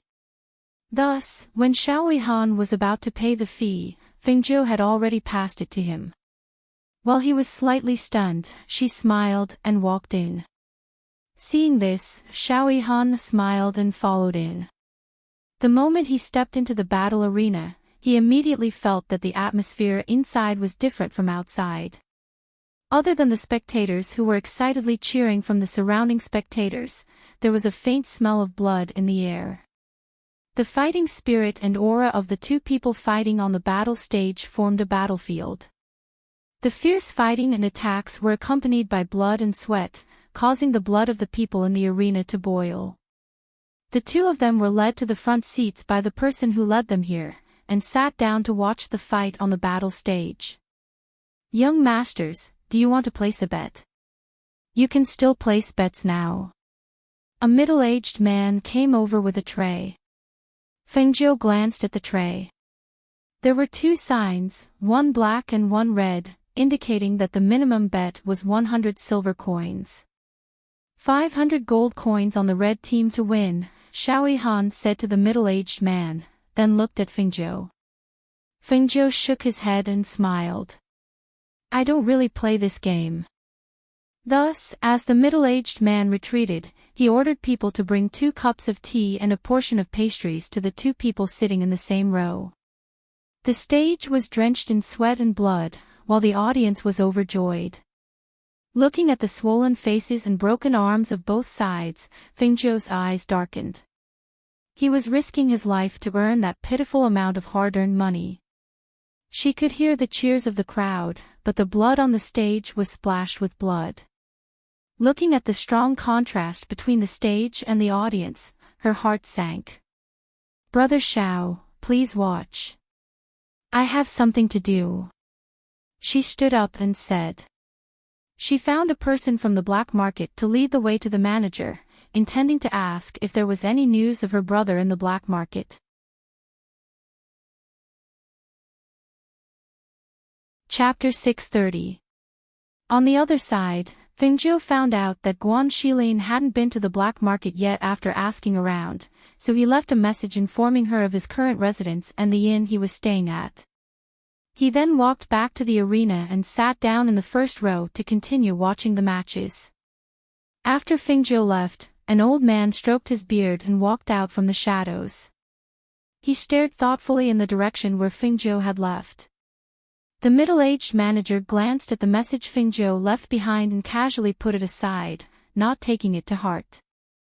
However, when he caught a glimpse of the elder of the black market silently appearing behind him from the corner of his eye, he was so frightened that his expression changed. He hurriedly walked over and bowed respectfully. Elder, why are you here? Do you have any orders for me? The elder glanced at the manager and asked, What did the young man in red say to you? Hearing this, the manager hurriedly replied, The young man came here to inquire about a man named Guan Shilin. He said that he had gone out with our black market's mercenary corps to gain experience. He asked if anyone had come here to inquire about him. I didn't hear anything about him, so I told him no. The young man then left an address and said that if Guan Shilin came to ask about him, he was to tell him the inn he was staying at. As he spoke, he hurriedly handed the address he had casually put aside to the elder with both hands. The elder took it and glanced at it, asking, "Does our black market have any mercenary corps out on missions?" "We don't have any here." "It's probably a mercenary corps from another city." As the manager spoke, he saw the elder's thoughtful expression and asked, "Elder, is there anything wrong with the young man? Do you need me to send someone to keep an eye on him?" Hearing this, the old man glanced at him and said, "Don't make any arrangements. Pretend that nothing happened. Just do what he asked you to do." The old man handed the address back to the steward and walked to the back with his hands clasped behind his back. Seeing this, the manager was slightly surprised. The elder had asked him to do what he asked of the young man. It was obvious that the young man's background was not ordinary. Perhaps he was a disciple of a big family. However, with the power of the black market, they would never show any respect to the disciples of other families. So, who was that young man? Although he was curious, he knew that since the elder did not say anything, it was not his place to ask. Therefore, he wrote down the address and told his subordinates to pay attention to whether anyone named Guan Shilin would come over in the next 2 days. As for the elder, he seemed to be lost in thought along the way. He seemed to have seen that youth somewhere before, but he couldn't remember where. In the front row of the arena, Xiao Han looked at the youth who had been quietly watching the battle on the stage. He smiled and said, "Little brother, have you never seen such a battle before? In fact, these are all professional fighters. The black market also has a rule that they will not harm their lives. Even if they are injured, the black market will also provide treatment." Hearing this, Feng Jiu was slightly surprised. When he glanced at him, he knew why he said this. He couldn't help but smile. "Yes, I know. This is the reality of the world. Even if some people don't care, they will still be divided into 3, 6, and 9 classes." He was stunned for a moment, then smiled. "That's right. This is the rule of the world. Only strength can speak. The strong survive. The birth of a strong person is not only an individual's glory, but also his family. It will make his family strong and no one will dare to bully him." Chapter 631. Hearing this, Feng Jiu joked, "The 10 heavenly prides. They are all influential figures in the academy. If I really enter the Academy of Stars and Clouds, Brother Xiao will really have to protect me." "Ha ha ha, well said, well said." He patted Feng Jiu's shoulder with a look of, "I'll take care of everything." After the two of them watched a few battles, Xiao Han placed 2 bets and won 1, winning a total of 500 gold coins. He then left with Feng Jiu and headed to the inn. For the next 2 days, other than cultivating in the inn, Feng Jiu would occasionally come out to eat and chat with Xiao Han. She waited in the inn for 2 days, but still did not see her brother. She could not help but worry. On the morning of the 3rd day, she came out early to ask the innkeeper, but there was still no news. This made her a little worried. Could it be that something happened while he was out on a mission with the mercenaries? Xiao Han walked out of his room and came to the first floor of the inn. He saw that the red figure was already sitting there and eating. He could not help but be surprised. "So early? You couldn't have woken up before dawn, right?" Seeing that it was him, Feng Jiu invited him to sit down and asked the waiter to bring up his breakfast. He then said, "I just woke up a while ago and thought that I could go to the academy early to take a look. Moreover, it would take about 2 to 4 hours to get there, so I naturally had to wake up early to prepare." Xiao Han sat down and smiled. "Don't worry, I told someone yesterday that there will be a spirit beast carriage coming to pick us up. We can reach the academy in about 2 hours. He ate the breakfast that the waiter brought up and said, I specialize in spiritual energy, so this report is from the academy.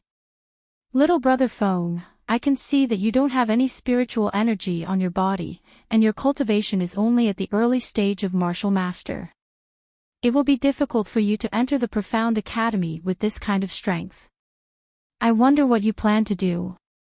Fengjiu smiled and said, I've checked the College of Stars and Nebula's entrance exam. It doesn't look at one's strength, but rather, one only needs to pass the 3 tests. That's right. This assessment is different. Other than talent, spiritual energy cultivators also have to look at their perseverance and affinity with the 5 elements. As long as they reach the standard, they can generally enter the nebula realm. As for the profound strength assessment, I didn't pay much attention to it, but I heard that other than perseverance, it also looks at speed and martial skills. And that seems to be the case. However, I plan to apply for the alchemy department, she said with a smile. After finishing the porridge in her bowl, she put down her chopsticks. Hearing this, he was slightly surprised. Oh. You want to be an alchemist? Although this is an unpopular path, it's even more difficult. Even the alchemy apprentice test is extremely strict. It's okay. I've done my homework. I'll just do my best. If I can't do it, I'll go home, she said in a half-serious manner. Not bad, as long as you did your best. He nodded and didn't say anything else. After finishing his breakfast, the spirit beast carriage that came to pick them up arrived in front of the inn's door. Fengjiu brought Old White with him, but he didn't ride him. Instead, he tied him to the back of the spirit beast carriage. He and Xiao Han sat in the same carriage and headed towards the College of Stars and Nebula together.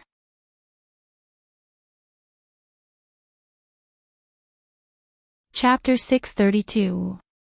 It was the triennial birthday of the Academy of Stars and Clouds. Aristocrats and elites from all over the world gathered in front of the gates of the Academy of Stars and Clouds. All kinds of spirit beast carriages were lined up on both sides. Groups of young people gathered together and chatted. When the gates of the academy opened, the crowd was densely packed with young people dressed in luxurious clothes. When Fengjiu and Xiao Han arrived, there were too many spirit beast carriages in front of them. They couldn't squeeze through, so they had to get off the carriage and walk. As for Lao Bai, he was temporarily guarded by the driver of the spirit beast carriage. When they arrived at the front, they saw that the gates of the Academy of Stars and Clouds were filled with people. The bustle and the dense crowd made Fengjiu speechless. I didn't think there would be so many people. There are at least a few thousand people here. However, according to the passing rate of the past examinations, only 1 out of 100 people will pass. Therefore, in the end, at most a few hundred people will have the chance to enter the academy and become a student of the Academy of Stars and Clouds. He explained as his gaze fell on the gates of the academy that had yet to open. The gates of the academy will only open at 7 in the morning. At that time, there will be students inside who will arrange the reception. Each registration point and examination point is different. We probably won't meet later. You should be more careful. Don't be nervous during the examination, just do your best. He explained. Actually, he felt that he wouldn't be able to enter. After all, the alchemy faculty was more difficult than the other faculties. Otherwise, it wouldn't be so unpopular. Yes, I know. She smiled slightly and looked around to see if there was any sign of her brother. The voices of the people around them were mixed together, and it seemed a little chaotic. As they walked towards the front door, the two of them were separated by the people who were rushing forward. Xiao Han looked at the red figure who was being pushed further and further away by the crowd. He wanted to pull him back, but in the blink of an eye, he was pushed to an unknown place. Forget it. If he can enter the academy, we'll eventually meet him inside, he muttered. He didn't look for Fengzhou anymore. Instead, he was pushed by the people behind him toward the front door.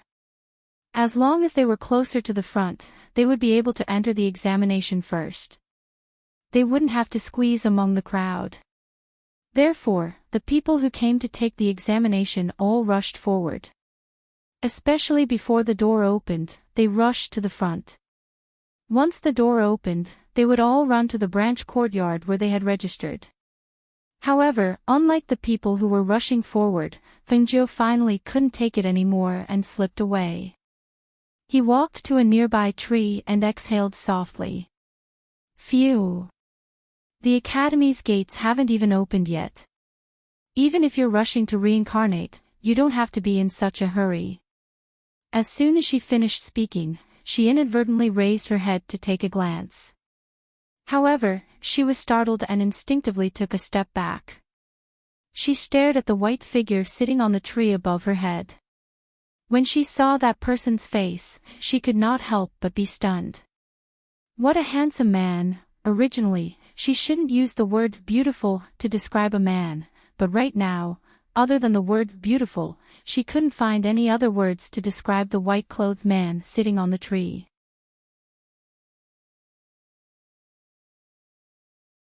Chapter 633. Xianyuan Mo's face was also as if it was sculpted by the heavens. However, he was handsome and resolute. His body was filled with an innate splendor and the domineering aura of a king, as if he was the ruler of all living things in the 9 heavens. As for the white-clothed man sitting on the tree, his face was even more beautiful than a peerless beauty. She couldn't see any fierce and murderous aura from him. Instead, there was only the temperament of a banished immortal. The aura from his body was so clean that it made people feel ashamed of their own inferiority. The two of them quietly looked at each other. One was sitting on the tree, while the other was standing under the tree. Neither of them spoke. Until Fengzhou felt that it was strange for the two of them to look at each other without speaking. That was because the white-clothed man didn't move his eyes away. His expression didn't change as he quietly looked at her. Seeing this, she lightly coughed. Just as she was about to speak, she saw that the white-clothed man had already retracted his gaze and closed his eyes. Obviously, he didn't plan to speak to her. She moved her mouth and was a little startled. After a long while, she embarrassedly rubbed her nose. Hearing the excited voices behind her, she looked back and saw the academy's gate open. Everyone rushed in. In the blink of an eye, there wasn't a single person left in front of the gate that was more lively than the streets. Only the spirit beast carriages waiting for news were still waiting on the left and right. Seeing this, she raised her head and looked at the man sitting on the tree like a banished immortal. Then, she turned around and walked towards the academy. Just as she turned around and headed towards the academy, the white-clothed man on the tree slowly opened his eyes. His calm and serene gaze pierced through the faint leaves and landed on the red figure once again. He quietly watched until the figure disappeared from the entrance of the academy after a long while. When Fengzhou entered the academy and saw the unbelievably huge place, she couldn't help but blink her eyes. Her face was filled with curiosity. It's so big. Is this really just an academy? If I didn't know better, I would have thought it was a city. Inside the academy, there were many old students leading the way. In front of every academy, there was a sign that indicated which academy was nominated for the examination. She only saw 2 long queues on the left and right. She walked to the front to take a look and saw that there were 2 long queues. On the left was the spiritual department, and on the right was the mystical department. Other than these 2 departments, she didn't see the alchemy department or the medicine department. She couldn't help but feel strange. Big brother, may I ask where the alchemy department's assessment area is? She stopped a man wearing a student's uniform and asked. You're from the Pill Institution. The man sized up Fingzhou and pointed. Do you see that? Follow this path for 500 meters. On the left is the alchemy department's examination area, and on the right is the medicine department. Thank you for your guidance. She smiled and cupped her hands in greeting before following the direction the man had pointed. When the man saw the red-clothed youth walk toward the alchemy department, he couldn't help but shake his head and walk away. He muttered, "You want to apply for the alchemy department with that kind of strength? What a fool's dream." At the same time, in a corner of the academy, Vice Academician Elder Guan was walking back and forth. He looked at the dean who was drinking tea and asked, "Do you think that young man named Fingzhou will come?" When the dean heard this, he shook his head and smiled. "Old Guan, you've asked this question no less than 10 times this morning. I'm just worried. He really is a good seedling. I'm just afraid that he won't come."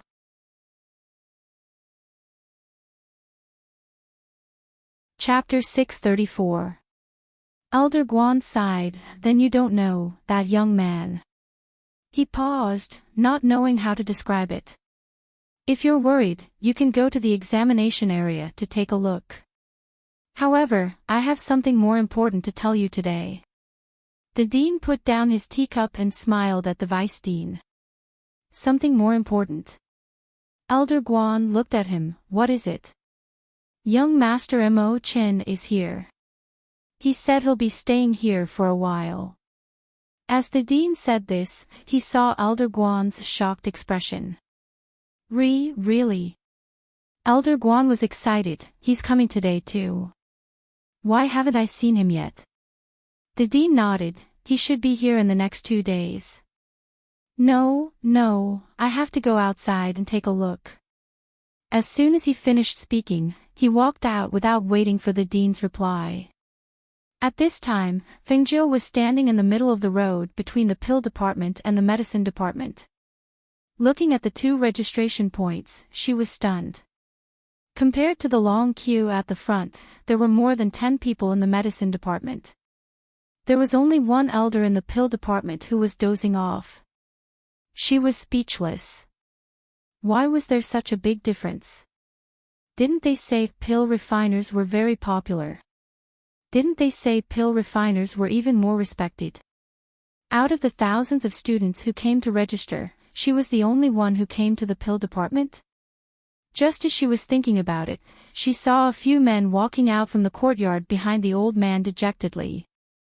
They looked like they had suffered a huge blow as they walked towards the academy's main gate. "Are you here to register for the pill department?" The elder saw that the young man in red was standing there for a long time without walking forward, so he asked, "Come here." Fingzhou came back to her senses and walked forward, bowing, "Greetings, teacher." She didn't care if he was a teacher or not, she wouldn't blame him for being polite. "Register your information." The elder pushed the form on the table to her. Fingzhou took the form and looked at it. Seeing that it was some basic information, she picked up the pen on the table and started writing.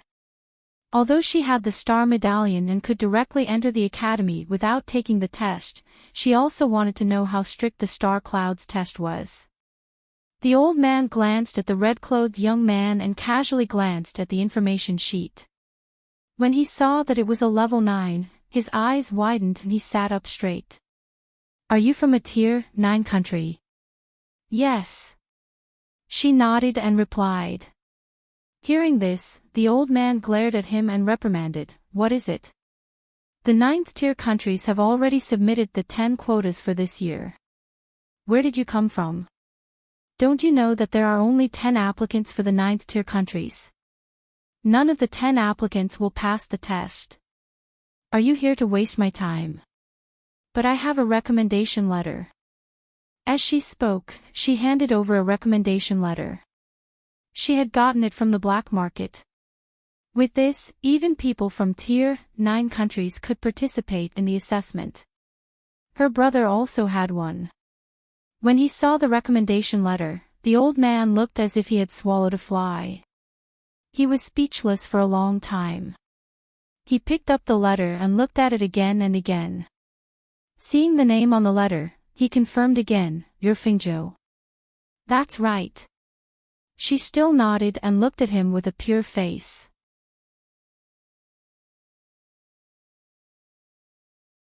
Chapter 635.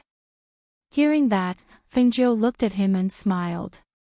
She walked in without saying anything. When she arrived inside, she saw two alchemists talking. Her gaze swept across the badges on their chests. They were second-level alchemists. Greetings to the two instructors. She walked forward and bowed. The two of them stopped talking and looked at Fingzhou at the same time. One of them asked, "Have you come into contact with alchemy before?" "Yes." "Have you seen the spiritual medicine ceremony?" "Yes." "How much have you memorized?" "If not 100%, then at least 90%. Hearing that, the two instructors smiled at the same time. They didn't say anything and only said, "There's a pen and paper over there. Write down 100 types of first-level spiritual medicines and indicate their medicinal properties as well as the things that reinforce and counter each other." "Okay," she replied, walking to the table and picking up the brush to write. The two of them looked and shook their heads. It wasn't difficult to write down 100 types of first-level spiritual medicines, but it wasn't easy to indicate their medicinal properties as well as the things that reinforce and counter each spiritual medicine. This young man didn't say anything else and answered straightforwardly. If he wasn't confident, then he was too ignorant. In their opinion, this young man was only 15 or 16 years old. It was impossible for him to achieve anything in alchemy at this age, memorize the spiritual medicine ceremony, and memorize the things that reinforce and counter each other. Thus, the two of them started chatting. They talked about how the number of students who came to apply for the alchemy department had decreased. Until now, no one had been accepted. They discussed whether they should report to the dean and see if they should lower the admission standards. Fingzhou listened to the two of them talk while writing down the medicinal properties of the 100 types of spiritual medicines and the things that reinforce and counter each other. She had indeed studied the spiritual medicine ceremony. In addition, she was very proficient in medicine and had a good grasp of the medicinal properties of those medicines. Thus, this stage was really nothing to her. After about an hour, she handed a few pages full of paper to the two of them. "I'm done. Please take a look, instructors." The two of them were startled. They glanced at the young man and took a look. Once they took a look, they actually felt that it was a little unbelievable, because there was not a single question wrong. This level of accuracy really confirmed what the young man had said earlier. He was familiar with the Spirit Medicine Encyclopedia, if not 100%, he was at least 90% familiar with it. At first, they thought that he was just exaggerating and didn't know what he was talking about. Now that they saw it, they couldn't help but feel excited. They exchanged glances. Good, this is good. Their alchemy department hadn't accepted any new students in the past 3 years. They suddenly had a feeling that this young man would definitely pass the test. At that moment, a smile appeared on both of their faces. From their previous indifference to their current friendliness and gentleness, Fingzhou was stunned. "You're Fingzhou, right? 16 this year. From a 9th-tier country." Fingzhou nodded and looked at the two of them strangely. "Not bad, not bad. Fingzhou, you're really the most outstanding student we've seen today. Come. Sit down first and let's talk." The two of them waved and gestured for him to bring over chairs to sit in front of them. Fingzhou blinked and was stunned for a moment. Then, he said, "Oh," and brought over chairs to sit in front of the two of them obediently. His pure and obedient appearance made the two instructors extremely excited, and their expressions became even gentler.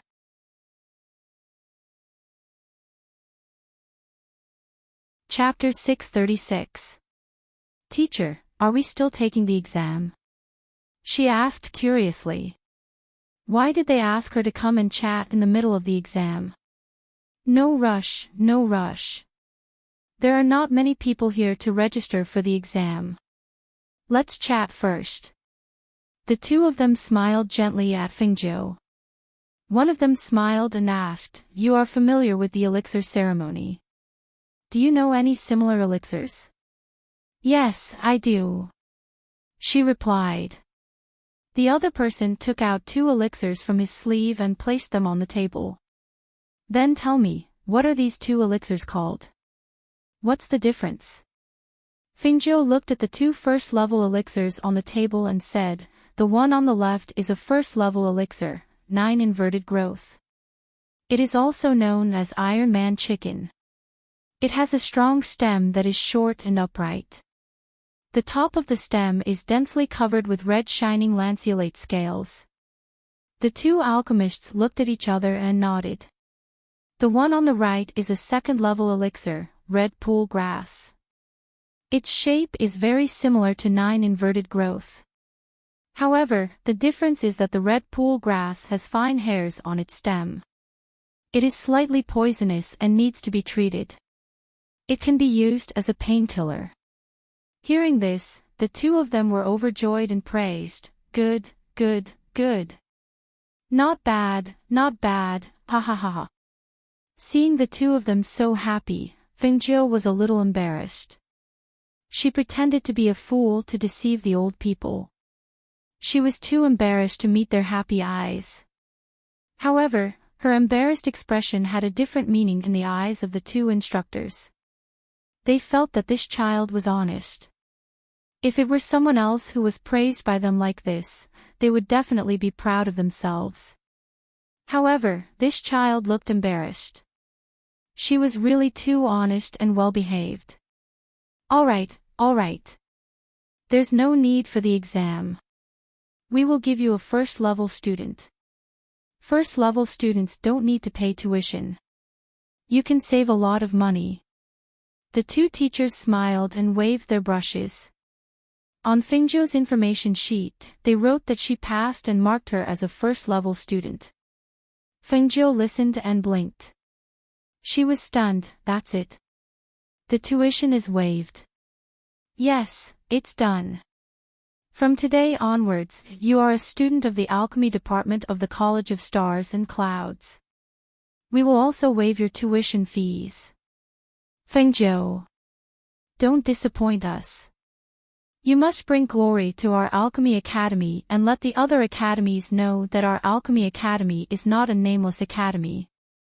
The 2 of them patted him on the shoulder and looked at him expectantly. Okay. She didn't know why, but when she heard their words and saw their faces full of anticipation, she suddenly had a bad premonition. This Alchemy Department. What kind of place was it? Why did the 2 of them become like this? Come, this is your identity jade token. After you drip your blood on it, you can use your identity jade token to walk in and out of the academy. One of the teachers took out an identity jade token and handed it to him. Fingzhou strangely took it and verified his identity under the expectant gazes of the 2 instructors. In the end, he walked out in a daze under the gazes of the 2 instructors. Outside, she blinked and stared blankly. A strange expression appeared on her face. That's it. Didn't they say that the Alchemy Department's examination was very strict? How was it? Did you fail? I told you it was a failure. You didn't believe me. It's already difficult for people from a 6th-ranked country to enter the Alchemy Department, much less a 9th-ranked country like you.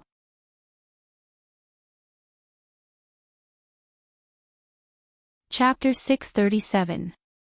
Since the tutor said that the tuition is free, that means I don't have to pay. That's a huge savings. She tossed the jade tablet in her hand and muttered to herself as she walked past the old man. Her voice was neither loud nor soft, but it was loud enough for the old man to hear clearly. The old man's mouth was wide open as he stared in shock at the red-clothed youth who walked past him. He watched as the youth tossed the jade tablet in his hand and muttered to himself. He felt his heart skip a beat and his vision darkened. That youth really passed the exam. And he was even a first-class student. Even the tuition was waived. Was this real? Suddenly, as if he had thought of something, he quickly ran into the examination courtyard. When he arrived, he saw the two tutors smiling happily. He couldn't help but adjust his emotions and respectfully salute them. Tutors, that red-clothed youth just now. Before he could finish speaking, the two tutors walked over with smiles and patted him on the shoulder. Elder son, you did really well today. Hearing this, a cold sweat appeared on the old man's forehead. He smiled embarrassedly. That's right. It's fortunate that you're the one who's recruiting students today. If it were someone else, perhaps they wouldn't even give Fengzhou a chance after seeing that he's from a 9th grade academy. You don't know this, but this child is good. Not only is his talent outstanding, but he's also obedient and pure. He's a genuine child. When the old man heard this, he raised his sleeve to wipe the sweat off his forehead. He smiled embarrassedly and asked, I think he said something about becoming a first-class student. Is this true? Of course. Our alchemy department hasn't seen such a good seedling in a long time. So what if we give him the tuition of a first-class student? The more I look at that child, the more I like him. You don't know this, but he's actually very familiar with the Spirit Herb Encyclopedia. He even knows about medicinal properties and medicinal effects, as well as things that reinforce and counteract each other. He's not simple. And you've seen Fengzhou. Follow up on him. When we're done with the recruitment today, personally bring him to the alchemy department to take a look and find him a bigger cave residence. Yes. The old man wiped the sweat off his forehead and left the room after replying. When he was outside, he finally let out a sigh of relief. His heart was beating wildly. If the two instructors knew that he had mocked that young man earlier. Just thinking about it made him shudder. Immediately, he took out a jade slip and sent a message, calling for another person to take his place while he went to look for the red-clothed youth. At this moment, Fengzhou was the first to leave the academy after the assessment. She held Lao Bai's hand and entered the academy. When they passed by the large tree from before, her footsteps paused for a moment and she glanced in its direction. The man in white was no longer there. She shook her head. She didn't know why she stopped to take another look. Perhaps it was because the aura around that man was really very clean. Arriving at the entrance of the academy, just as he was about to enter, he was stopped by the guards at the entrance. Students who have come to register for the examination are not allowed to bring their mounts in. Seeing this, Fengzhou took out the jade tablet and waved it in his hand. I've passed the test. You can bring it in. When the gatekeeper saw the jade token in his hand, he couldn't help but be slightly surprised. He looked at him strangely before letting him pass. Fengzhou, phew. I've finally found you. The old man who was jogging over panted as he shouted at Fengzhou.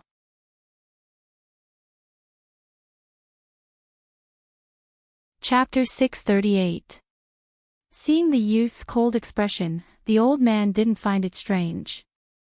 After all, he was the one who looked down on the youth first. Hence, he smiled and said, I haven't introduced myself yet. Actually, I'm the deacon of the alchemy department. Those who take care of the trivial matters of the alchemy department all call me Deacon Sunday. Oh, Deacon Sun, why are you looking for me? She casually replied and stroked Old White's head. Hee, it's like this. You're already a student of the alchemy department in the School of Stars and Clouds. I want to bring you to the alchemy department to take a look. Furthermore, you're the first student to be admitted into the alchemy department. Now, you can go and choose your cave residence. What do you think? Hearing this, Fingzhou glanced at him and paused for a moment before saying, then I'll have to trouble you, Deacon Sunday. It's no trouble at all. This is what I should do. He hurriedly smiled and hesitated for a moment before saying, that, Fengzhou, if I've offended you in any way, I hope you won't take it to heart. I won't. She smiled and said. Seeing this, Deacon Sun's worried heart finally relaxed. Only then did he happily lead him to choose a cave residence. However, Fingzhou followed him for almost an hour. The further they walked, the more secluded they got. He couldn't help but ask, Deacon Sun, isn't the alchemy department in front? Why did we come to such a secluded place? You're a new student so you don't know. Our School of Stars and Clouds occupies a huge area. Every department is located at a different location. Apart from gathering the students from each department, we don't usually meet each other. The main gate of the School of Stars and Clouds is also not open very often. It only opens during the big recruitment day that happens once every 3 years. Usually, we use the side gate of each department. As he spoke, he pointed to the mountain in front of them and said, as long as we go over this mountain, we'll reach the alchemy department. Hearing this, Fengzhou was a little surprised. Even though the College of Stars and Clouds was as big as a main city, it was only when he walked inside that he realized how big it was. Seeing that he still had to climb over the mountain in front of him, he quickened his pace. On the way, Deacon Sun told her that in the entire School of Stars and Clouds, only the students of the alchemy department lived in caves. The students of the other departments lived in courtyards. Because every cave of the students of the alchemy department was equipped with an alchemy room, a bedroom, a bathroom, and a storage room. Because of the danger of cauldrons exploding during alchemy, every cave was equipped with an array. This was something that the other courtyards could not compare to. However, there was also a downside, and that was that the Pill Institution had to do everything by themselves. Every student was assigned a spirit field to manage, and the herbs needed to refine pills had to be exchanged with contribution points. Under Deacon Sun's guidance, Fingzhou chose a relatively secluded but larger cave. After walking around the cave, she tied Lao Bai outside the cave and followed Deacon Sun to see the alchemy department where the teacher usually taught alchemy. After familiarizing herself with the place, she asked curiously, Deacon Sun, we've already walked around many places, why haven't we seen any other students of the alchemy department? This was too strange. The alchemy department occupied a large area, but after walking around, she did not see many people. About this.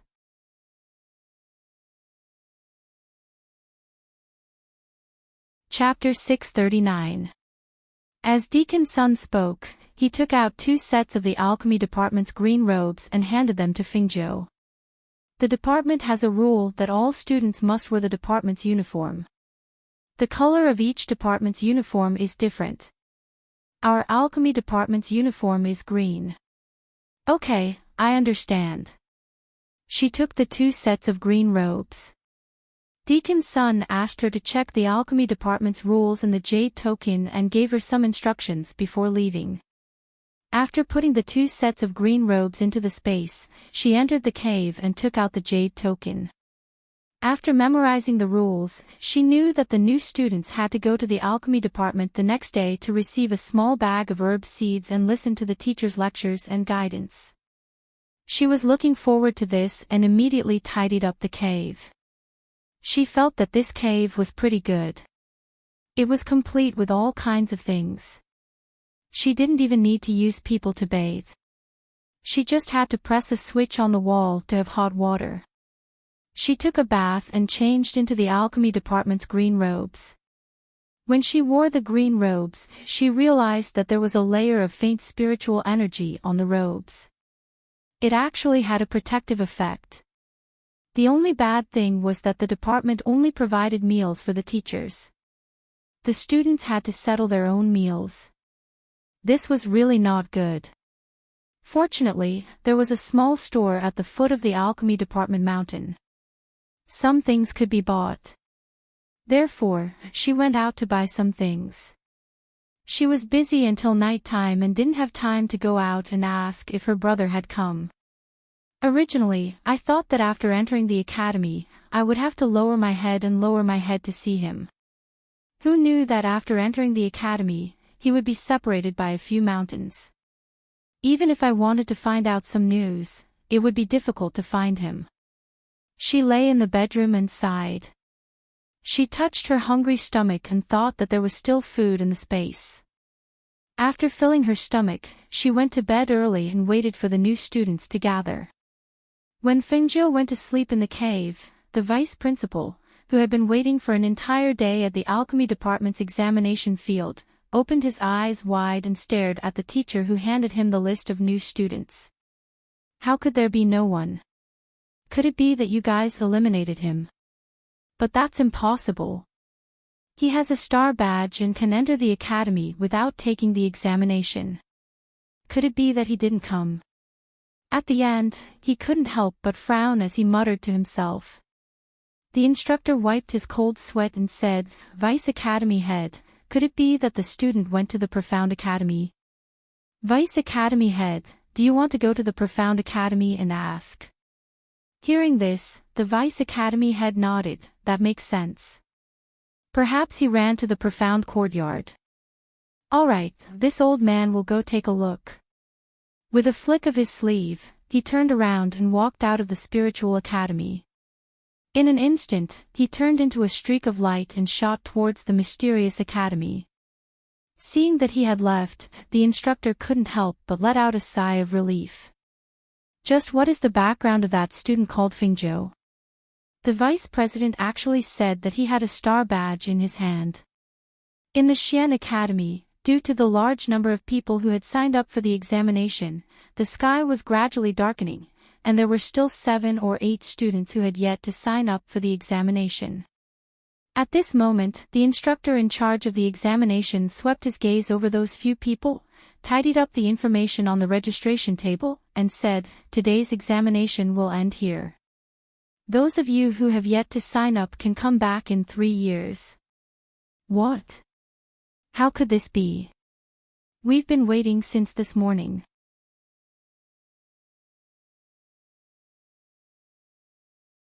Chapter 640.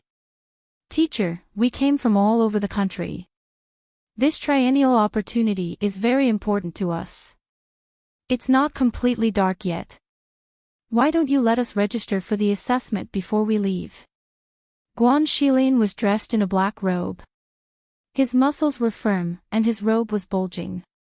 Due to running outside and being exposed to the sun, his skin had turned into a dark bronze color. He gave off a strong and tough feeling. Seeing that a student who came to register for the assessment dared to block his way, the teacher's face immediately darkened. He coldly glanced at him and impatiently shouted, "Get lost." The pressure of a martial great master gushed out as he shouted. His voice was like thunder as it forced Guan Shilin to retreat a few meters. The blood qi in Guan Shilin's body also surged due to his shout, which contained the pressure of a martial great master. The blood qi in Guan Shilin's body churned in his chest, rushed up to his throat, and seeped out from the corner of his mouth. Seeing this scene, the faces of the other students who were about to step forward changed. They couldn't help but stop in their tracks, and their expressions became somewhat unsightly. Most of them were martial masters. How could they withstand the thunderous roar of a Wuzong instructor? However, this instructor was too much. How could he use his aura to attack people? Furthermore, they were students who came to register for the assessment. With their strength, they could not withstand his roar. The few young men couldn't help but look at the sturdy man in black. He seemed to be about the same age as them, but he surprised them. The teacher's angry roar was aimed at him. Even though they were here, their eardrums still shook when they heard it. The blood in their bodies churned, but the black-robed man was actually able to withstand it. It was really unexpected that he didn't collapse. Guan Shilin raised his hand and wiped the blood from the corner of his mouth. He stared at the instructor for a long time before saying, "I heard that Star Cloud Academy is the largest and most famous academy in Enchanting. I didn't expect that the instructors here are of such quality. What a surprise." Hearing these sarcastic words, the instructor's face turned green and red. It was not clear whether it was anger or embarrassment. His face turned red and the veins on his neck appeared. Under his sleeves, his fists were tightly clenched, making cracking sounds. Seeing this, the expressions of the students who were waiting to register for the test changed, and worry appeared in their eyes. Because the sky was already dark, those who had passed the test had already left. Originally, there were 2 teachers here, but the other one had already left. The Spiritual Academy's test had also ended long ago. Now, there were only a few of them and the teacher left. Even the other students from the School of Stars and Clouds were nowhere to be seen. If the teacher really made a move, then... Thinking of this, the few of them looked at each other and wondered if they should look around to see if there were any other teachers from the academy. After all, if the instructor really did make a move, the black-robed man would be crippled even if he didn't die. The instructor glared at Guan Shilin angrily. When he met Guan Shilin's mocking gaze, the anger in his heart seemed to explode. The profound energy in his body surged, and his voice was gloomy and filled with anger. "You want to take the test, right? All right, then I will personally test you. I want to see just how capable you are, to actually dare to disrespect your elders in the School of Stars and Clouds."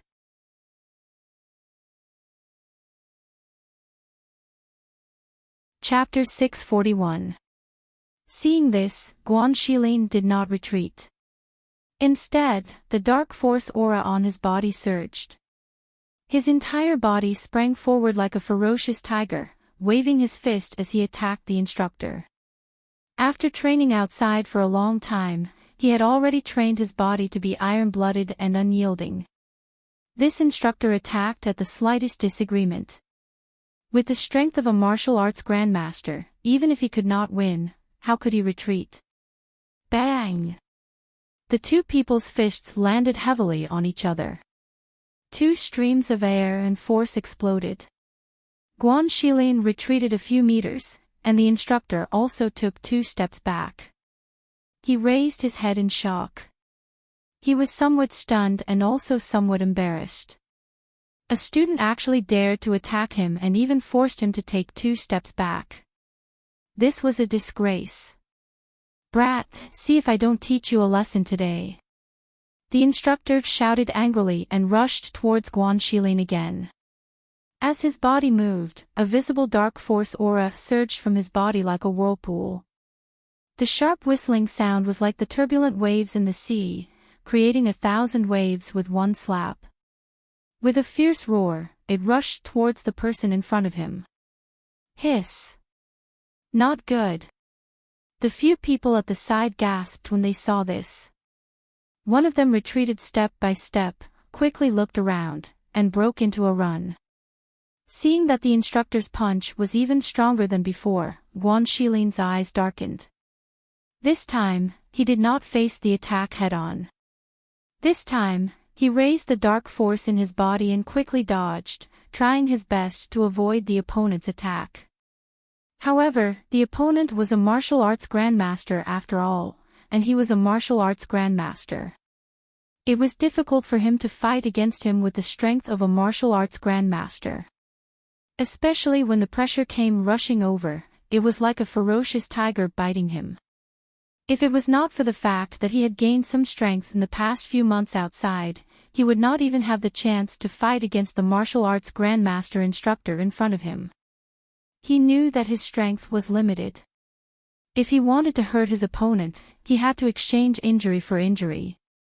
Thus, when he retreated, he revealed an opening. This opening was very normal in the eyes of others. After all, he was only a martial grandmaster. What was so strange about revealing an opening in front of a martial ancestor? The Wuzong instructor also saw this flaw. He sneered and swung his fist towards Guan Xilin's chest. But at this moment, Guan Xilin dodged and clenched his fist, gathering his hidden strength, and punched towards the instructor's ribs. The instructor was shocked and wanted to retreat, but it was too late. Bang! Bang!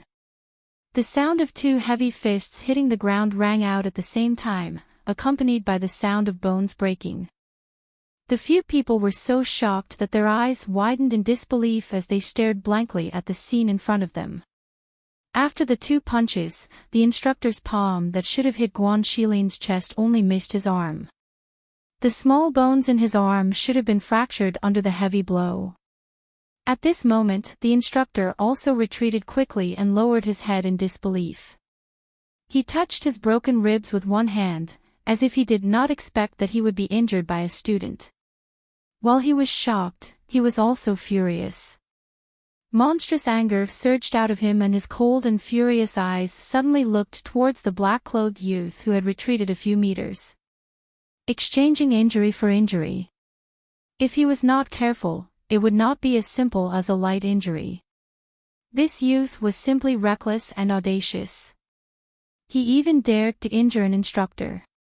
If he was not beaten to the ground today, how could he stand up in the academy in the future?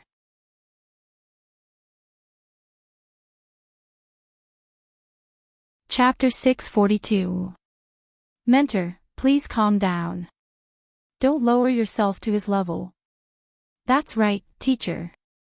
You're a great person and don't hold a grudge against him. Mentor, no matter what, you shouldn't have hit him. Please stop. Don't hit him anymore.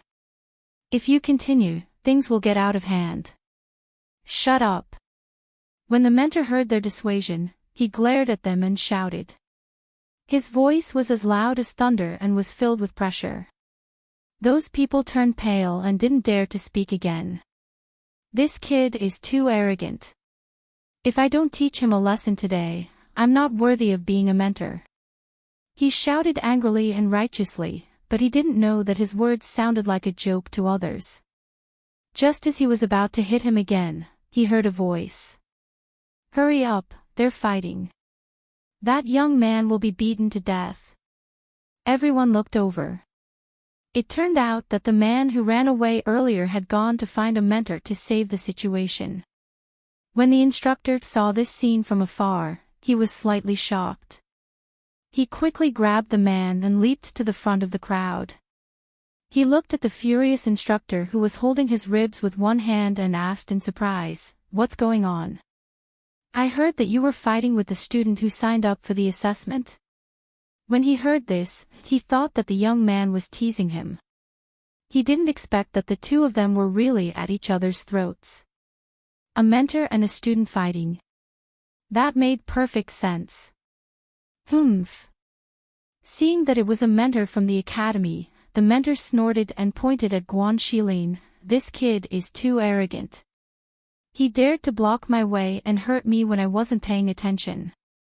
His behavior is shameful. When they heard this, the young men who were watching from the beginning to the end were stunned. This was too ridiculous, wasn't it? When Guan Xilin heard this, he only twitched the corner of his mouth. In the outside world, he had seen all kinds of people. This mentor had no dignity and was full of nonsense. It wasn't surprising that he would say something like this.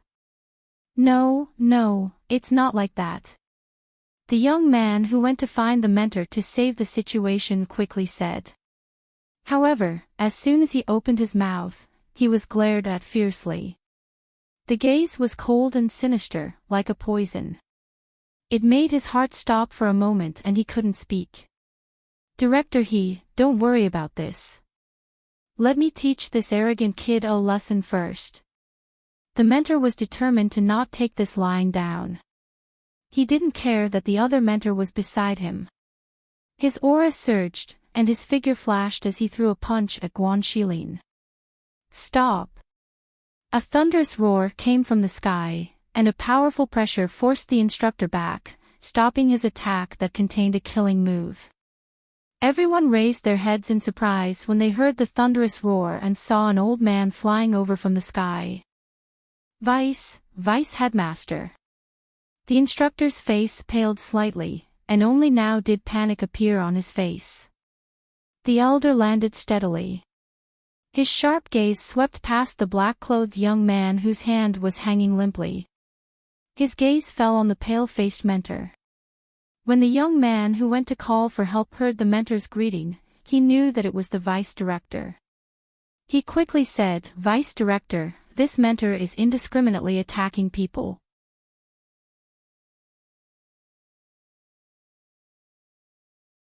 Chapter 643. Thus, before the others could speak, the young man recounted everything that had happened.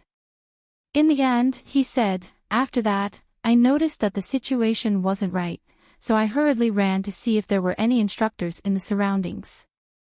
Then, I found this instructor and dragged him over. If this instructor hadn't come to stop me, he would have probably been heavily injured by this instructor. I could tell that this instructor didn't show any mercy at all." When the others saw this, they all chimed in, "Yes, it's like this. That teacher used no less than 50% of his strength in that attack. Fortunately, that punch landed on his arm. If it landed on his chest, he probably wouldn't be able to get out of bed for half a month. Moreover, he can't be blamed for breaking the teacher's ribs. He was just trying to protect himself. Anyone else would have done the same. The only difference was that they didn't have the courage and strength of the black-robed youth." After hearing what had happened, Teacher He looked at Guan Shilin with surprise. Even the Vice Academy head's eyes flashed with a light. His gaze fell on Guan Shilin for a moment before he spoke in a deep voice. "Our Star Cloud Academy enrolls students once every 3 years. Although the enrollment period is only 1 day, even if it's already dark, we shouldn't have rejected the remaining students who registered for the assessment. This is against our philosophy of recruiting elites and nurturing talents." His voice paused, then he said, "How about this? Director He, you take over and help these students register for the assessment." "Yes." Teacher He nodded in response. When the students heard this, they were overjoyed and smiles appeared on their faces. "As for Teacher Wang, this matter is your fault. You'll be punished for a year. Do you have any objections?" The Vice Academy head's gaze fell on Teacher Wang as he punished him. Teacher Wang clenched his teeth, but could only reply, "Yes, I have no objections." The Vice Headmaster nodded and looked at Guan Shilin with a smile. "Since you are able to exchange blows with the headmaster, your strength must have passed the test. There is no need for you to take the test, you can directly enter the Xian courtyard. As for the injury on your arm, I'll let Director He take you to treat it later." He felt that his arrangement and punishment was already sufficient. He had directly exempted the black-robed youth from the examination. If he accepted him, he would definitely see a happy expression on his face. Who would have thought that the black-robed youth would emotionlessly glance at him and actually say, "With such a despicable and shameless person as a teacher, there's no point in entering the College of Stars and Clouds." Hearing these words, each and every one of them opened their mouths wide in astonishment. No one would have thought that this black-clothed youth would actually give up such a rare opportunity to enter the Academy of Stars and Clouds. Furthermore, from the beginning until now, he had not even opened his mouth to explain himself. Now that he had opened his mouth, he had hit the bullseye and said the words that the other students did not dare to say. He was not qualified to be a role model. You. Tour guide Wang was so angry that his face turned red as he glared at the black-clothed young man. If it wasn't for the Vice Academy head being here, he would definitely teach him a lesson. The Vice Academy head also looked at Guan Shilin in astonishment. He did not think that this young man would actually dare to say such words.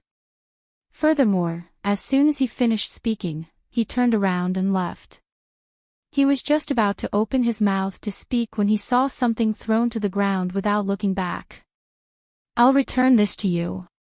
A token fell to the ground with a clang.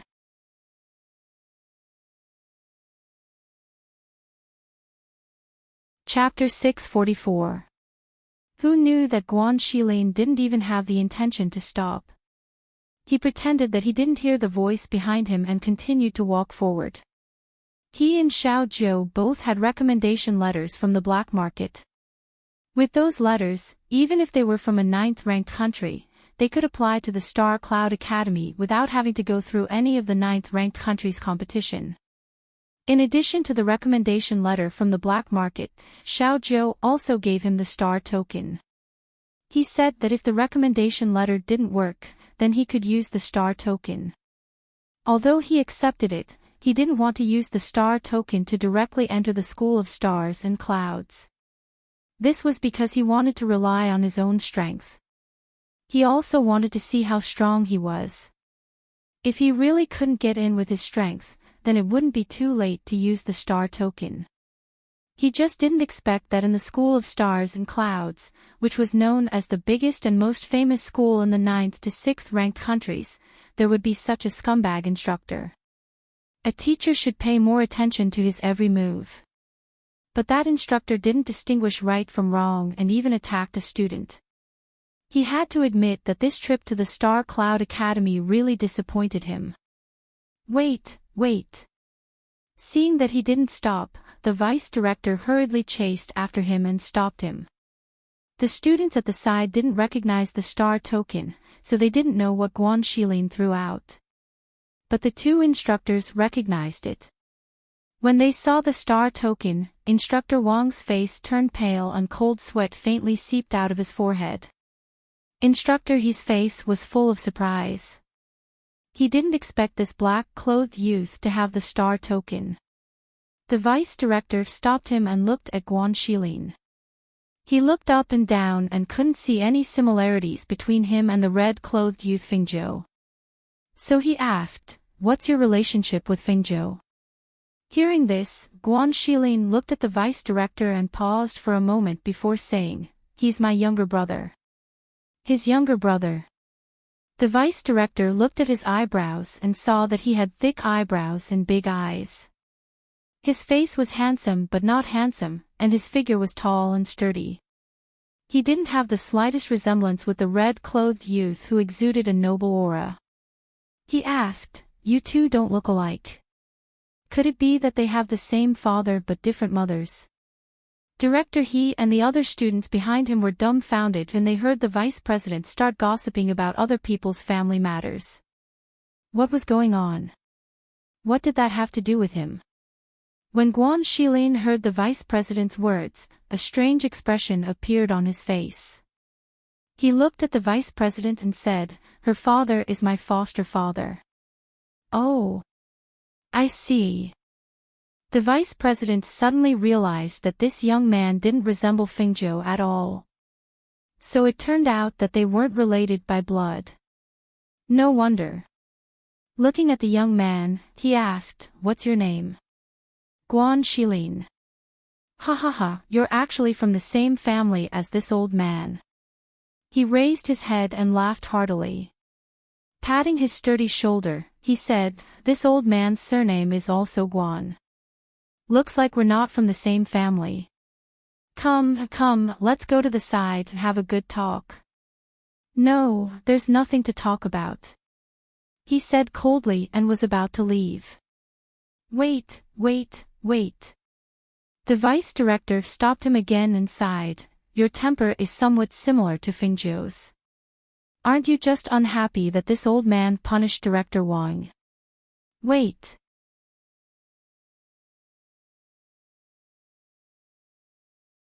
Chapter 645. As soon as these words came out, everyone was shocked and looked at the vice director in astonishment. Instructor Wang, in particular, felt his legs go soft and he fell to the ground. He looked at the vice director with a pale face and opened his mouth, but no words came out. He looked at the black-robed young man with hatred in his heart. If it weren't for him, how could he have fallen to such a state? Being expelled from the School of Stars and Nebula would ruin his future. Cut off his path to success. Why aren't you leaving? The vice director glared at him and shouted again. Instructor Wang gritted his teeth. After taking a deep breath, he stood up from the ground and glared at Guan Xilin fiercely. Then, he turned around and left unwillingly. He would definitely get his revenge. Guan Xilin glanced at the vice headmaster. He did not expect the vice headmaster to dismiss the instructor. After all, every instructor in the College of Stars and Clouds had been carefully selected. They were all outstanding in their own right. Now, the vice headmaster had dismissed the instructor with a single sentence. Seeing this, he narrowed his eyes and didn't say anything. Can we talk now? The vice director looked at him and saw him nodding. He then said to Director He, those students will be assessed by you. As for this one, his gaze fell on Guan Xilin and he smiled. He said to Director He, this old man will deal with him personally. Yes. Teacher, he replied and watched the vice director leave with Guan Xilin. He then retracted his gaze and brought the students to the side to register and assess them. In a courtyard, the old man asked a servant to bandage Guan Xilin's wound. He asked, your brother gave you the star badge. What about him? Is he not coming? He's here. He's here. That's impossible. I couldn't find him in the Spiritual Academy and there's no registration for him in the Xian Academy. The old man stroked his beard and frowned. Ever since he met that young man, he had been looking forward to him coming to the School of Stars and Nebula.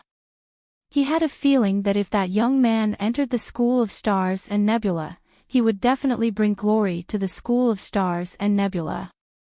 Guan Xilin's eyes flickered when he heard this. Xiao Jiu isn't in the Spiritual Academy. He wasn't in the Profound Academy either. Was that in the Pharmacy? Or the Academy of Alchemy? If she said she would come, then she would definitely come. Perhaps she was already in the Academy.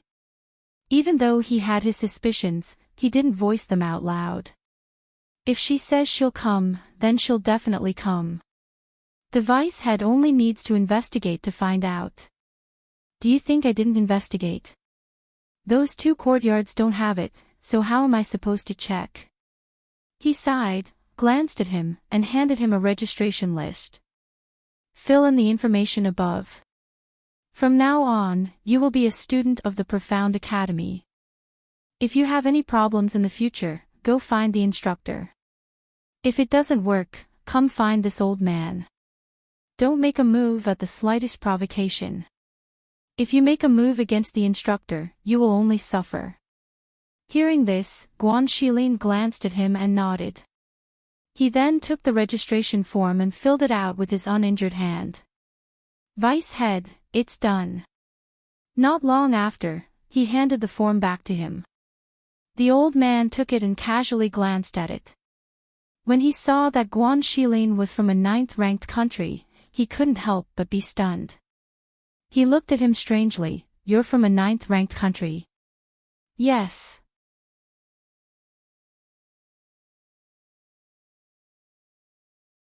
Chapter 646. In the end, the vice headmaster looked at him and nodded encouragingly. Cultivate your martial skills well in the academy. Being able to stand out from so many people proves that you're outstanding. As soon as he finished speaking, he added, later, report to the Profound Courtyard. Just look for Director He and ask him to make arrangements for you. Also, if your younger brother, Fengzhou, comes looking for you, remember to inform this old man. Yes, Guan Xilin replied. Seeing that his wound was bandaged, he bowed and left to report to the Profound Courtyard. The next morning, Fengzhou had already tidied up. He casually ate something and left to report to the Alchemy Courtyard. Today was the gathering day for the new students of the Alchemy Courtyard. She was filled with anticipation. Although she had some understanding of the Tao of alchemy, she had no one to guide her. It was too strenuous for her to fumble around on her own. If she had someone to guide her, perhaps her progress in the Tao of alchemy would be even faster. With a heart full of anticipation, she headed towards the alchemy department. About an hour later, when she arrived at the alchemy department, she saw that there was no one around. She thought that it was because she had arrived early, so she walked around the alchemy department. She looked at the alchemy rooms in the alchemy department and the alchemy furnaces that were placed there. Why is it so messy? Strange, these pill refining rooms look like they haven't been used in a long time. She muttered to herself. After walking around each pill refining room, she finally returned to the front to wait. After another hour, she was still the only one standing in the empty alchemy courtyard. A gust of morning wind blew, causing the fallen leaves on the large trees in the courtyard to fall. It actually felt a bit desolate. After another hour, she found a place to sit down. Her expression became strange. After so long, she was the only one who had come. That wasn't right, was it? Just as she was thinking, she suddenly heard voices. She hurriedly looked in the direction of the voices and saw the two instructors who had tested her yesterday walking in. When the two of them saw the azure-robed youth sitting in the courtyard, they immediately stopped talking. Their expressions were slightly startled, as if they had just thought of something.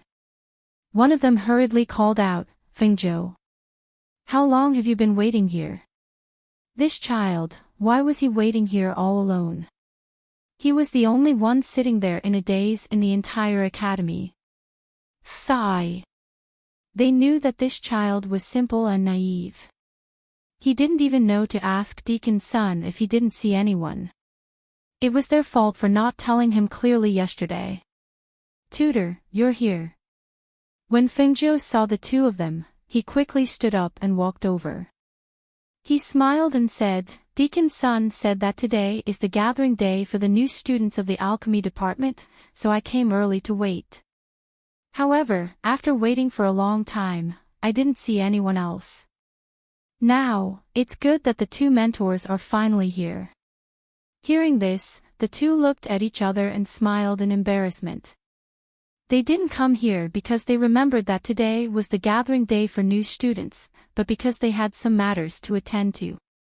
Even so, they couldn't say it out loud. Thus, one of them coughed lightly and said, "I see. All right, today we will tell you some of the basic steps of alchemy." "Teacher, don't we need to wait for the others?" she asked kindly. No need, no need."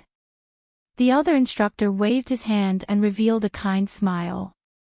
"You're the only student that the pill department has recruited this year."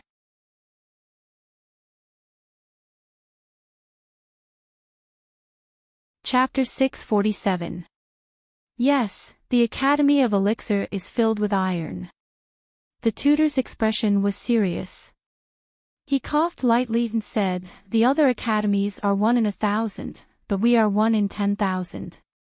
It's not easy to enter the Academy of Elixir." As he said that, he patted Fengzhou's shoulder and said expectantly, "So, you must work hard. You are the hope of the Academy of Elixir."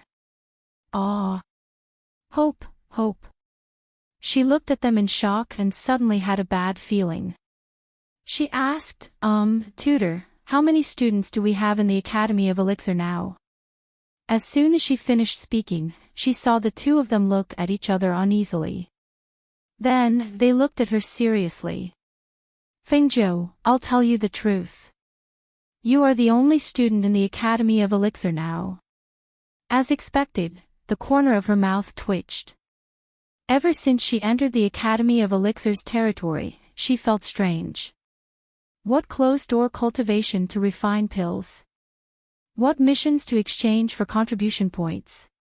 It was all nonsense. There were no students here at all. Ahem. One of the tutors coughed lightly and said, "It's like this. We used to have many students in the Academy of Elixir in the past. However, we only recruit students once every 3 years, and there are really too few who can be selected. Moreover, almost none of those who were selected to enter the Academy of Elixir lasted. Some only stayed for a year and left. So, gradually, there were no more students in the Academy of Elixir. Yes, but you don't have to worry. There are still alchemists in the Academy of Elixir. Other than the two of us, there are also a few alchemists and a pill grandmaster in the Academy of Elixir. If you work hard, you will definitely have a chance to meet them in the future. Come, this Chinkuan bag is for you. Go back and take a look at the things inside. If you encounter something you don't understand, you can use the jade slip inside to send us a message. Thus, they stuffed a Chinkuan bag into her hands and explained some simple steps of refining pills to her. Then, they let her go back and study the trial by herself. Fengzhou took the Chinkuan bag and went back to her cave abode. Along the way, she felt that her brain was not enough. She had entered the pill department with the intention of learning from a famous teacher and observing more. However, who would have thought that she would be self-taught? As she walked, she found a place to sit down, and looked through the things in the Chinkuan bag. She saw that there was a book explaining the basic steps of alchemy, 2 jade slips, and a small bag of spirit herb seeds. She looked at the seed and felt that it would be better to plant some spiritual vegetables than to plant this in the spiritual medicine field. It wouldn't take long for them to be picked and eaten. Thus, she, who had originally planned to return to her cave residence, headed down the mountain. She wanted to go to the small store to see if there were any vegetable seeds and the like. Unexpectedly, when she arrived there, she saw that the wooden house of the small store had been demolished. What's going on? Weren't they still here yesterday? It was demolished today. She was a little dumbfounded. The mountain where the alchemy department was located was so big, and this was the only place where there was such a small store. Now, it had been demolished. What would she do if she wanted to buy something? Deacon's son walked over from nearby and saw the young man standing there in a daze. He opened his mouth and said, "Fengzhou, what are you doing there?" "Deacon's son, here's." Before she could finish speaking, she saw Deacon's son smile. "You're tuning into the LoveLore Library YouTube channel. We're so grateful for your support, and don't forget to subscribe to join us on this incredible journey through captivating stories. Your generosity through donations truly makes a world of difference, as it's the primary source of revenue that allows me to expand and enhance this channel for you. Thank you from the bottom of my heart for being a part of this adventure.